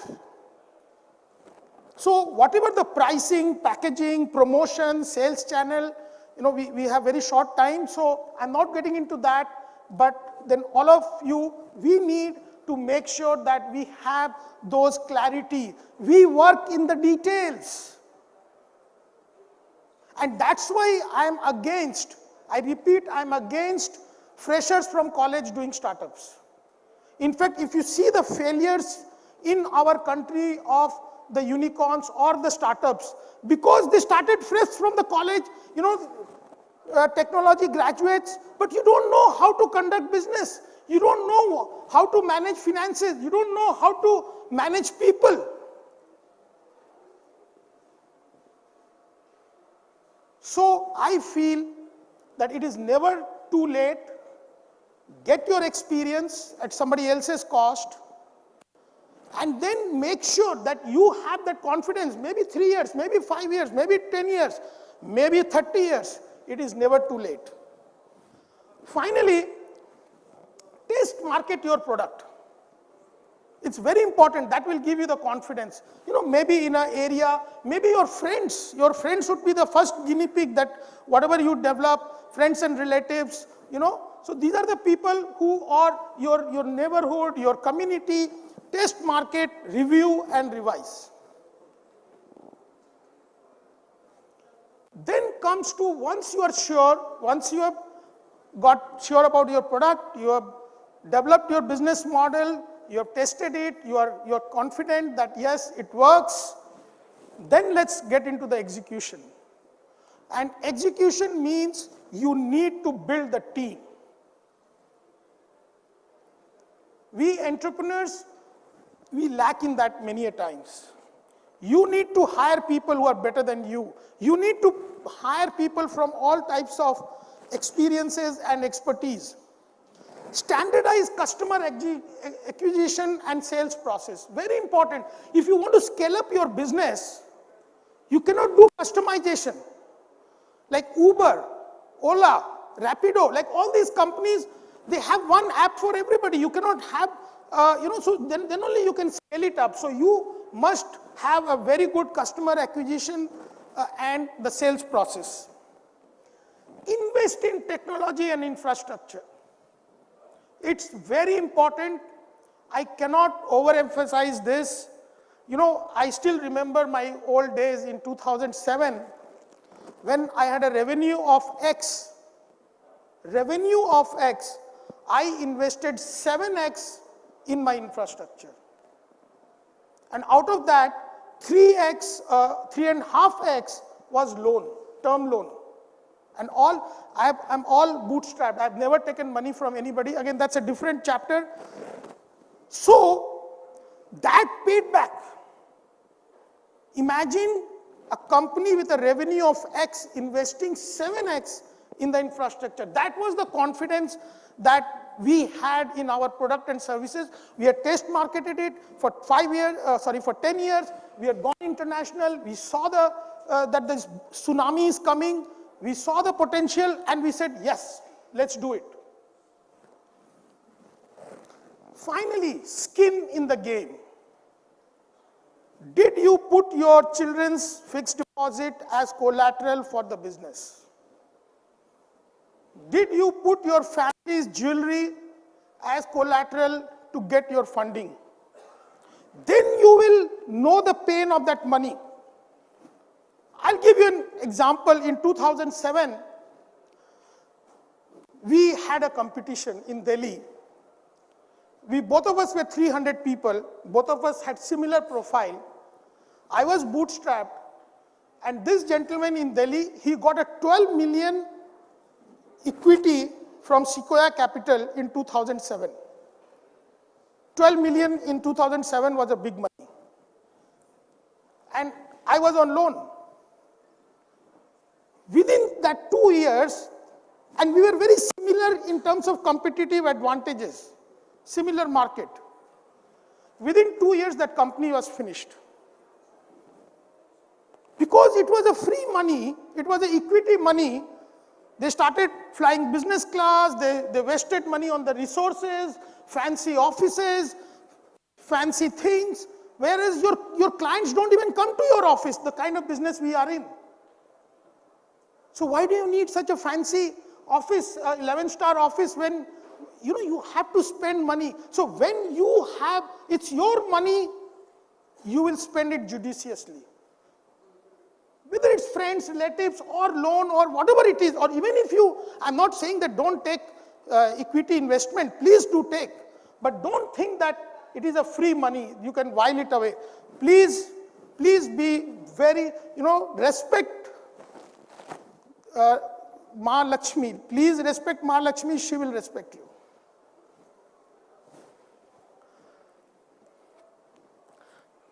See, look at there's a nice chart.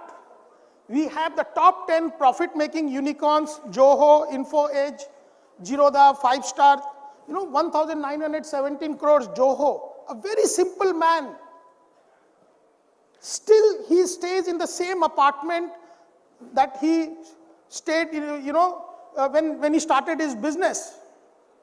One of the very senior IAS officers, he told me last month that he went to his house and he has his sofa, still those 15-year-old sofa. And he's a billionaire. But so that's no wonder that this gentleman is at the top. Look at these gentlemen, what they have done. I'm not saying that they're going to vanish, but definitely there is something wrong with their business model, the way they have run the business. This is a very classic example, madam. Okay, just see, if you can take a polling from the audience and they tell me to leave, I will leave. Sir, actually, I know. I'm winding it up. Thank you. So this is a very interesting example of online pharmacy of companies. I did a research in 2020. Look at they all started around the same time. MedPlus was early. They all started around the same time. The 2018-19 revenues, yes, slightly different, but very similar. Look at what they have done. Promotion cost percentage of revenue, 37%, 35%, low 4%. Same target, same people. Manpower cost percentage of revenue. You start giving 30 lakhs packages to the freshers. You just throw money around. You cannot get talent. You cannot build up a team by throwing money. Sorry. You need a Gorkha regiment to run a business, to fight a war. It's not by throwing money, you cannot get the best resource. They don't work together. So, it was very astronomical. Look at the kind of money these people raised. Do you remember the Farm Easy ads? Did you wonder how that stupid ad, according to me, showing 10 times in a day during those matches. They just burned that money. They all collapsed. So I really have to plead with you and have to request you to stop because we have two more sessions before lunch and then, yes.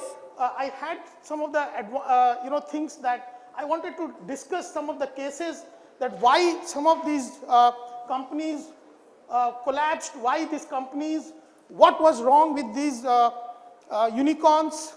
And yeah, I don't want to take more time because I know there are more nice expert speakers after this. Thank you, ma'am. So I'm sure we're going to hear more deliberations from you in the future. Please give a round of applause to Mr. Bimal Patwari for this wonderful presentation. And I will request Mr. Somnath Gohar, Vice President Production and Engineering ABP Private Limited, to kindly come forward and present a memento to Mr. Bimal Patwari. I'm sure all of you have questions for him and you can please take it offline. We have two more of our sessions right now. And here is Mr. Somnath Gohar, who's the Vice President of Production and Engineering ABP Private Limited, presenting a memento to Mr. Bimal Patwari. Round of applause again, and thank you very much, sir. Thank you, sir. I request you to take your seat. We will immediately move on to the leadership keynote, and here we have two speakers, and the leadership keynote is Your Data, Always Safe, Always On. We have the keynote speaker, Mr. Bakshish Datta, who is the Country Manager, India and SAARC, Dhruva Software. And our second speaker for this session will be Ms. Mitali Biswas, CIO of CK Birla Hospital. And both of them will be in conversation on this very important leadership keynote, Your Data, Always Safe, Always On. Put your hands together, ladies and gentlemen, for Mr. Bakshish Datta and Ms. Mitali Biswas. I welcome them on stage. Yes, ma'am, please. Here they are. Here's Ms. Mitali Biswas. Put your hands together for ma'am and Mr. Bakshish Datta. Over to both of you for an interesting session. Good afternoon, everybody. Hey, thanks Infocom for giving us the opportunity, and thanks Mitali for joining me here today. My name is Bakshish. After such an interesting session and a motivating session as such, we are back to talking of mundane things, but important things. I'm from Dhruva, take care of Dhruva business in the country. And we are a data management, data protection offering. So what we'll talk about today is really what we do, what problems we solve for enterprises. And as an IT leader, from Calcutta itself, we'll take her perspective also on what we see as challenges from her perspective on data protection and the way forward. Now, data protection or backup, as we call it, right, has been an old problem. It's been there for a while, but it's become more complex now. And as business changes, this whole thing is also changing, and data protection is kind of keeping lockstep with the changing business environment. I think I'll have to change this slide myself. Yeah, so, what we're seeing today is massive replatforming of the enterprise. This whole digital transformation that we talk about is actually as businesses recreate themselves, digitally. Okay, thank you. Yeah, so as businesses, kind of recreate themselves digitally, applications are moving to the cloud. And as applications move to cloud, the whole data protection needs to be changed. And also enterprises are today looking at their infra and data with a new set of eyes. Infra, in fact, this is borne out also by the analysts. IDC states that about 70% of enterprises would have, production unit applications which would be cloud native. And Gartner pretty much says the same thing about infrastructure strategies having cloud in them. Now, this actually is kind of putting pressure on data, enterprise data from 4 or 5 vectors. One of them, and that we've heard for ages now, data has been growing.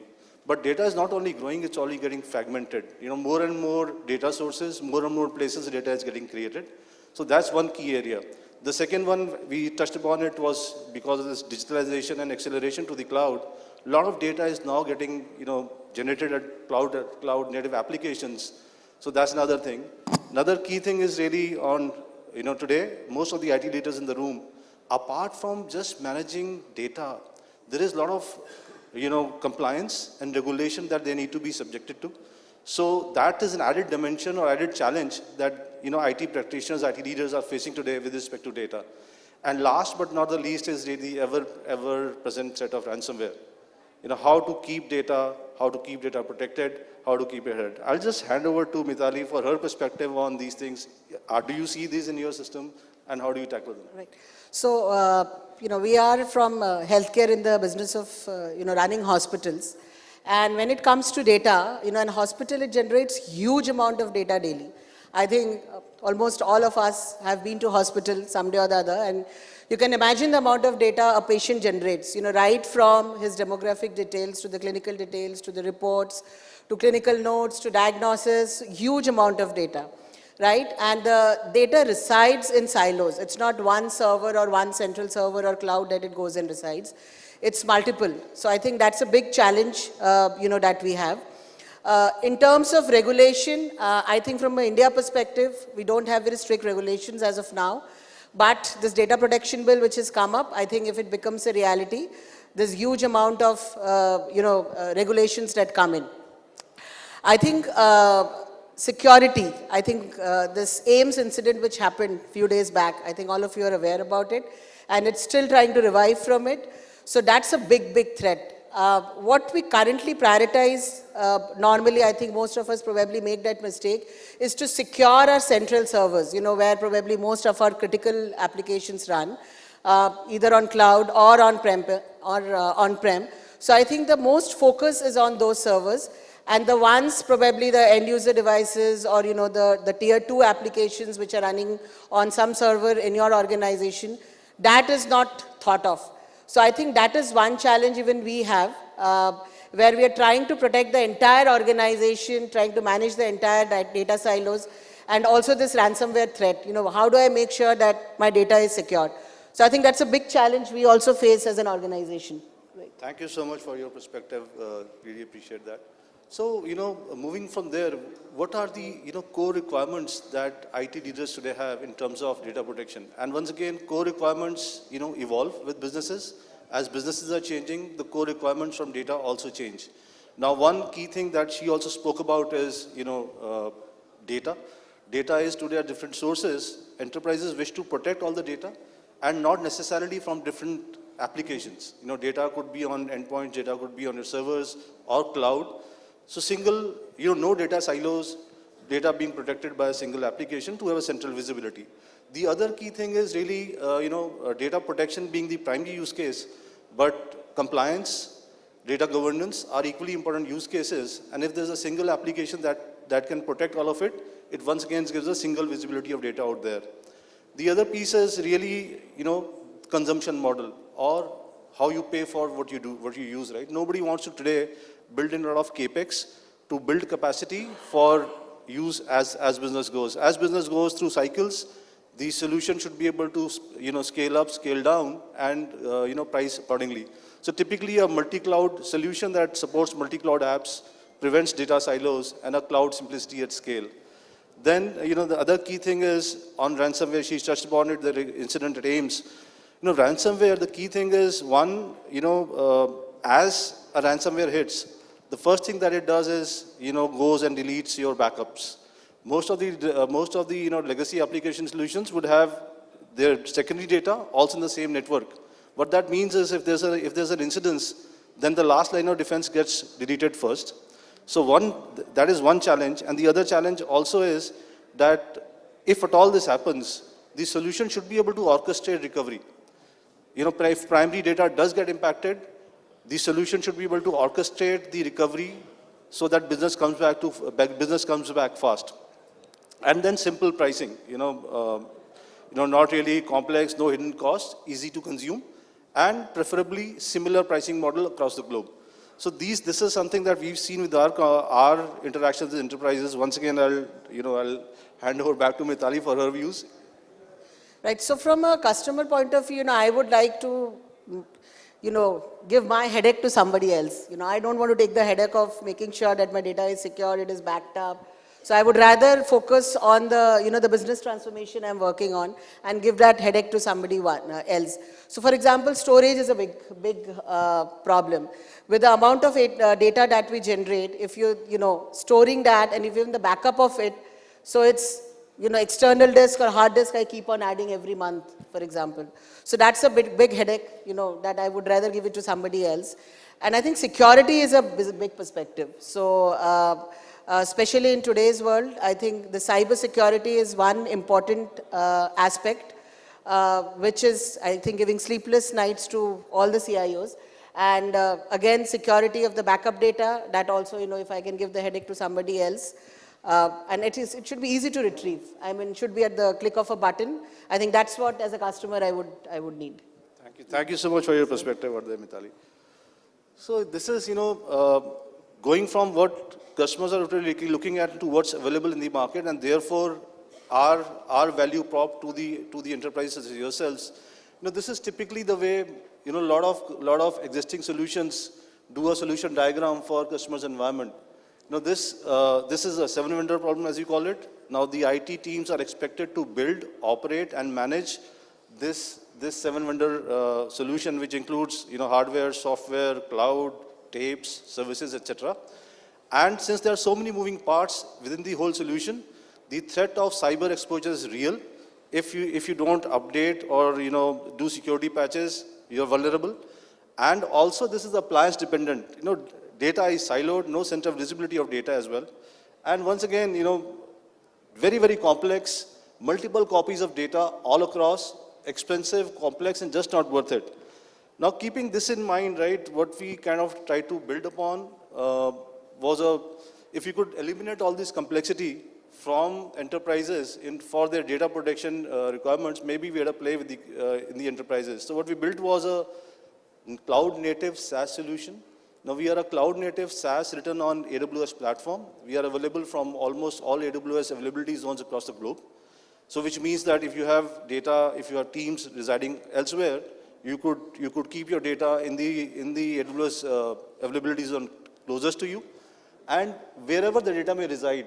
Today in enterprises, data resides on SaaS applications, M365, Google Workspace, or Salesforce. Data may also reside on your traditional data center workloads such as EVMware, Hyper-V, SQL Server, etc.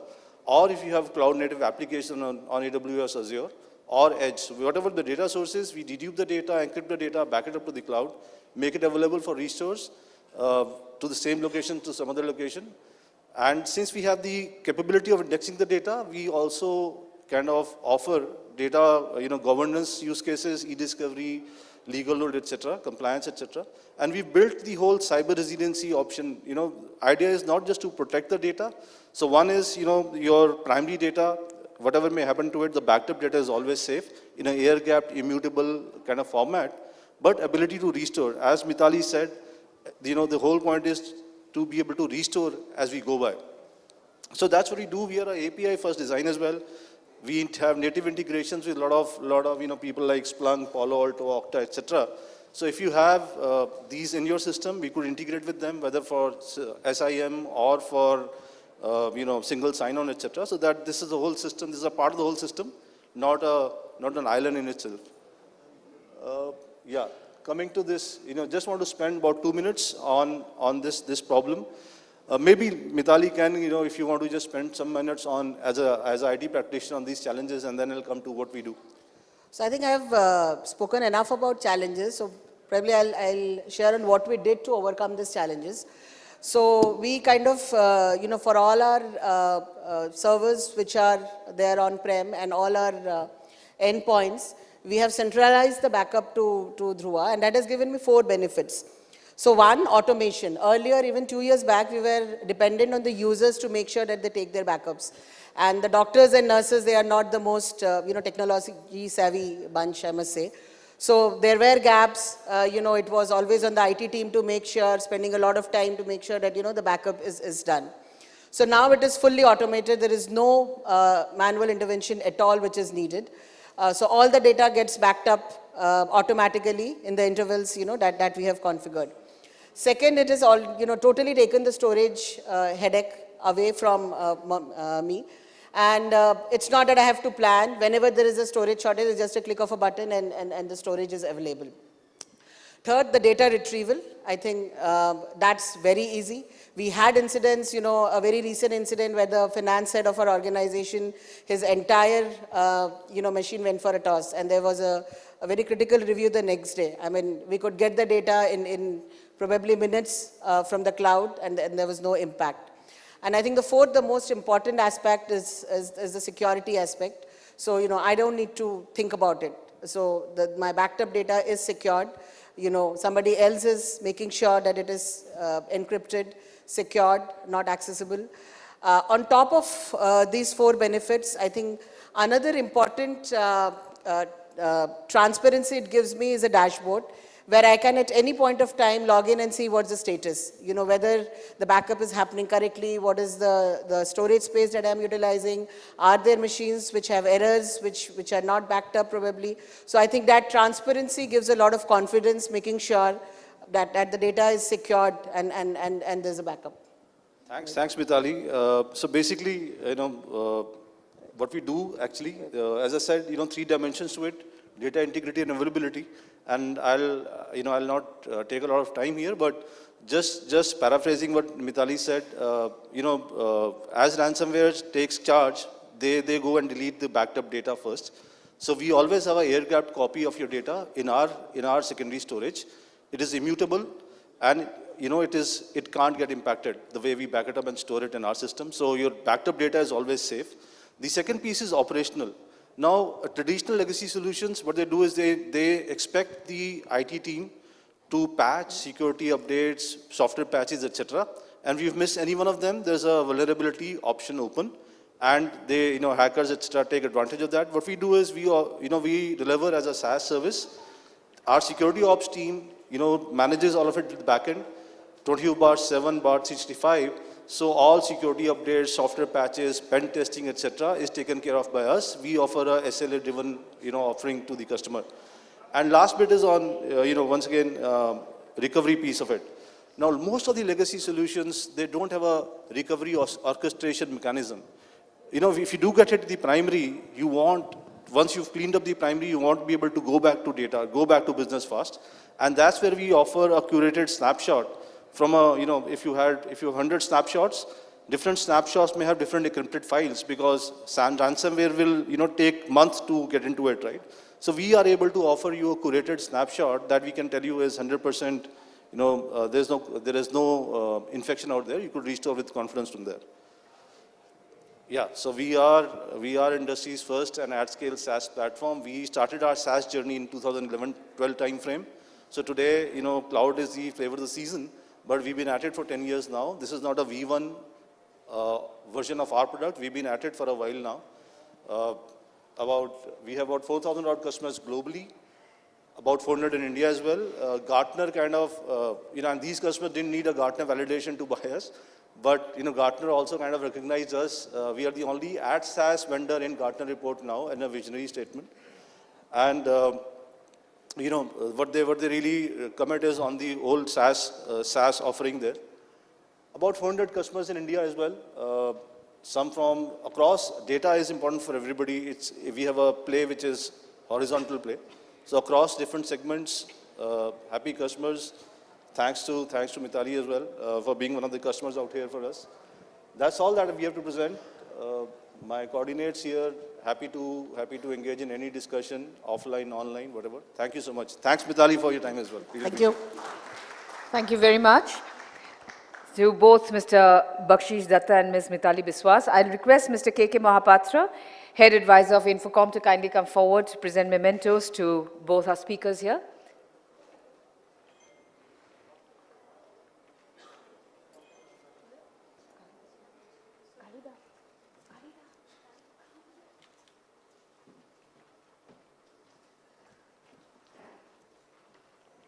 And here is Mr. K.K. Mahapatra, Head Advisor, Infocom, presenting a memento to Ms. Mitali Biswas. Thank you very much, ma'am, for that very interesting session.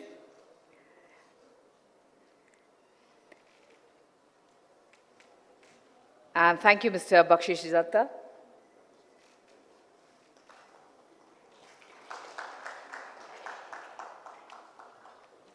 We heartily thank both our speakers for this leadership keynote. Your data, always safe, always on.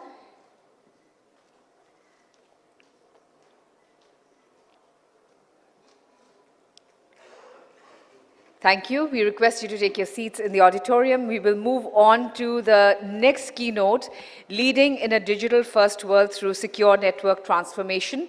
And our speaker for this session is Mr. Shobhanik Raut, Regional Head, Tata Communications. He's going to be with us in a couple of minutes. We're just taking a few seconds to do the setup.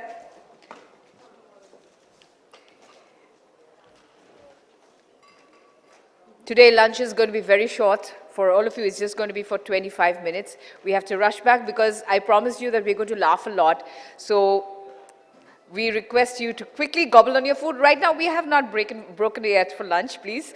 And we're going to have this keynote now. And I request Mr. Shobhanik Raut, put your hands together for Mr. Shobhanik Raut, Regional Head, Tata Communications. Sir. Thank you. Thank you. Good afternoon, everyone. I'm aware that I'm standing between all of you and the lunch, but we'll try to keep this session short and crisp, bit of an informative, so that at least it will be useful for you. Post-pandemic, most of the organizations and all of us, we all are living in a new world, and this world is nothing but a digital-first world. And there is a thumb rule and there is a golden rule in this new era is the survival of the agile. The more you agile, the more the enterprises are agile, they are succeeding. Now, how you are adapting the changes fast, you are actually responding to the changes quickly to the business demand, it will actually give you the sustainability and the edge over your competition and to remain in the fray. So in this particular world of this digital first world, there are few the facts which are coming up, and it is relevant across the products, across the verticals. The first thing is that the experiences part. Now, a couple of years back, or maybe around 5 years back, experience was not off top of the minds of the CIOs. But the more and more we are trying to become hyper-connected, our application landscape getting changed, people become the more hybrid in nature in terms of working, creating a compelling, the experience becoming a compelling differentiator to actually become the more of into the edge of the overall vertical. So that's why the experience is now one of the topmost priority for the CIOs in the industry. Second one is the hyper-connected ecosystem. When we talk about an hyper-connected ecosystem, earlier it used to be, we all used to be more comfortable in a face-to-face connectivity, talking to each other, and obviously still it remains and is one of the top priority, but now it becomes the multiple other channels of man to machine, machine to machine, or machine to any other applications. The more and more the adoption of the IoTs or the edge are coming, the analytics taking the centerfold. So it is really becoming the hyper-connected ecosystem. Now in this hyper-connected ecosystem, we all need to be careful to digitize all your touch points. Because if you lose out any of the touch points, the entire value chain will not work. So digitizing all the interfaces across the value chain of your ecosystem, like your partners, your employees, your vendors, are very important to make this transformation successful. The third one, which is the most critical, and almost everyone is talking about, the security part of it. Now in this digital world, the trust is the foundation of the foundation between the stakeholders talking to each other. So that's why your risk management, your security planning, compliances, all this become a kind of the fundamental enabler for making the trust working. So these are the kind of the important parameters or the kind of the reality which are coming up into this, the new digital first world. Now when this is, it is taking a center stage, we cannot remain with the earlier days of working or taking the technology. It is coming up with a lot of revamping across various products and services.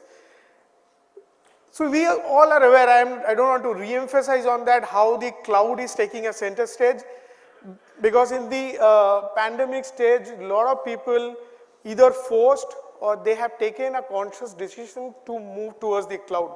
A lot of people have taken a kind of an calculated risk, but many people, lock, stock, barrel, move to cloud, irrespective of actually looking into the pros and cons of it.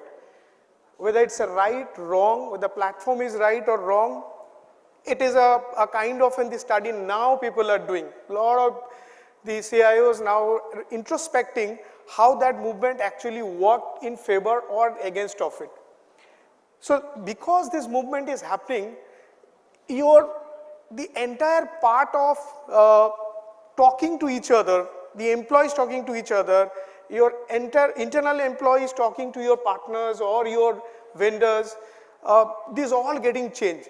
So CIOs are now looking after, as we mentioned about, the experience is taking a center. So when you're talking about the experience, it is not about only the user experience, it is the end customer experiences also. Because the application landscape changed, connecting those applications getting changed, security landscape it is getting changed, obviously your collaboration, the communication, everything is getting impacted. So the priority is that, or the driving factors are, create a seamless experience with a connected ecosystem and secure your digital assets across. Because earlier it used to be more captive, you had a more control, you know what is coming in and what is going out. But now in the world of the digital connected system, you have to be more careful in terms of securing digital access. So for that, you require a whole set of the new architecture in terms of building or revamping your network or revamping your the data center part of it or the application landscape part of it, how you collaborate to each other and security. Now in this, how we are helping various enterprises to change this adoption or the transformation part of it. So there are three major verticals or major areas to look in. The first one is the network. Now, network, traditionally people think it's a very natural and very normal. You don't need to be very careful about it. You just go and plug in your network, you'll start running. But yes, it was there for some time, and specifically the pre-COVID era. But now you are becoming more cloud adapted. Your network strategy also becoming a more internet bound strategy. Internet, long time we have been very skeptical that it is not secure, it is not going to give us a desired, the output and all. But of late, we are now very flexible in thinking everything over the internet. Because in our regular life also, most of the bank transaction, your OTPs, or you're doing any online streaming, everything is internet based. So internet is a new normal. So for enterprise also, it's a new normal. So there is nothing of untouchability in the network. That's why as an organization, we are trying to come up with a lot of internet-based network connectivity variants. We call ISO as one of the branding under which a lot of the network services comes in or the data center services comes in. But net, we are trying to capture this shift over the internet through various internet services. The next one, as the applications start moving to cloud, your reachability to the cloud is also becoming changed. And you don't know, so earlier it used to be within your network, you know what sort of the application you're using or what bandwidth is required for this application to access, but now it is a very spiky in nature. The moment you move to a public cloud or the hyperscalers, the bandwidth utilization also varies, and sometimes that becomes a bottleneck. And it has been observed over the time. If you're using any spiky application which has a dependency on your, let's say, on month end, the spike, you require additional bandwidth, a lot of the concurrent users coming in, you require a different sort of bandwidth. With a standard network, it can't be achieved. So that's why the requirement of the on-demand connectivity has come. You just ask for it, the bandwidth would be upgraded. Third one is very important. With the cloud adoption, we are now very much familiar moving across the cloud platforms. We have a lot of options, public cloud, private cloud, captive clouds, but the CIOs and the team down the line, they have a lot of problem in accessing the application multi-cloud at the same time. So you require a seamless connectivity. Reason why is the cloud edge solution has come up, which is helping to connect from your enterprise or your office LAN to any of the cloud seamlessly. Fourth one, which is now a buzz and which is more of the new normal, which is the SD-WAN part of it. Now, what is the advantage the SD-WAN, and everybody is moving towards SD-WAN, is that it gives a lot of control and the visibility to the enterprise that what they are investing, what is going into the network. So today we know we are punching network, my data is going out, but I don't have any visibility where it is going and how that application is behaving, how the users are getting the treatment, how your brownout situation is getting solved. So those all are coming with the SD-WAN coming. It's the overlay on the top of your traditional network. So your traditional network anyway not going out. It is an additional layer to put it up. And finally, because of the specific to the manufacturing and all, where the industry 4.0 is getting adapted, a lot of automation coming up, the edge stories coming up, we require a very different sort of LAN connectivity. It is not a traditional LAN which can suffice. That's the reason the government is also taking a lot of initiatives, and we are also coming up with the solutions like of the private network or a private 5G, the industrial IoT and the Wi-Fi part of it. Second one, the cloud part of it and the security along with it. Hyperscalers are very common. We all are very familiar with the hyperscalers, a lot of adoption. But it is not necessary that every time your hyperscalers are the right fit for your application. You might require various different other options depending on where your application suits, and you choose that platform. Reason, we have developed and we have actually created multiple private cloud options with the enterprise. For the government, we have created a government community cloud. For the BFSI, we have created the financial cloud, where the tenants are of the similar nature, but they can actually get a treatment of an hyperscaler within the private cloud. And nowadays, a lot of the industry who are looking for the decision making at the source. That's the reason of the edge coming up, where your near edge is taking a lot of center stage in terms of the analytics getting implemented. And this is a portfolio which is helping the organization to build up their private cloud and the edge story on it. Now, once you have re-architected network, you re-architect the data center, you also require a secured connectivity to reach, because if that part is a kind of compromised, your enterprise application or data, everything is compromised. That's why the requirement of a SASE. So this is a kind of I'll not say it's a new concept, but it's a concept of security on the cloud. Now, everything on cloud, we talked about cloud for an application, we talked about a cloud for the network, which is the SD-WAN, but security also now has started moving into the cloud, which is the SASE story of it. And very predominantly, you are looking for a kind of the zero trust network. So when you talk about a zero trust network, it is something you are allowing people to access the enterprise application as an only and only authenticated user. So that's why your zero trust network is taking a center stage when you are reaching to any of the application across the platform from anywhere of the world. Now with this, these are two very major verticals. The third one, which is important and very important from the collaboration perspective, as we are discussing about the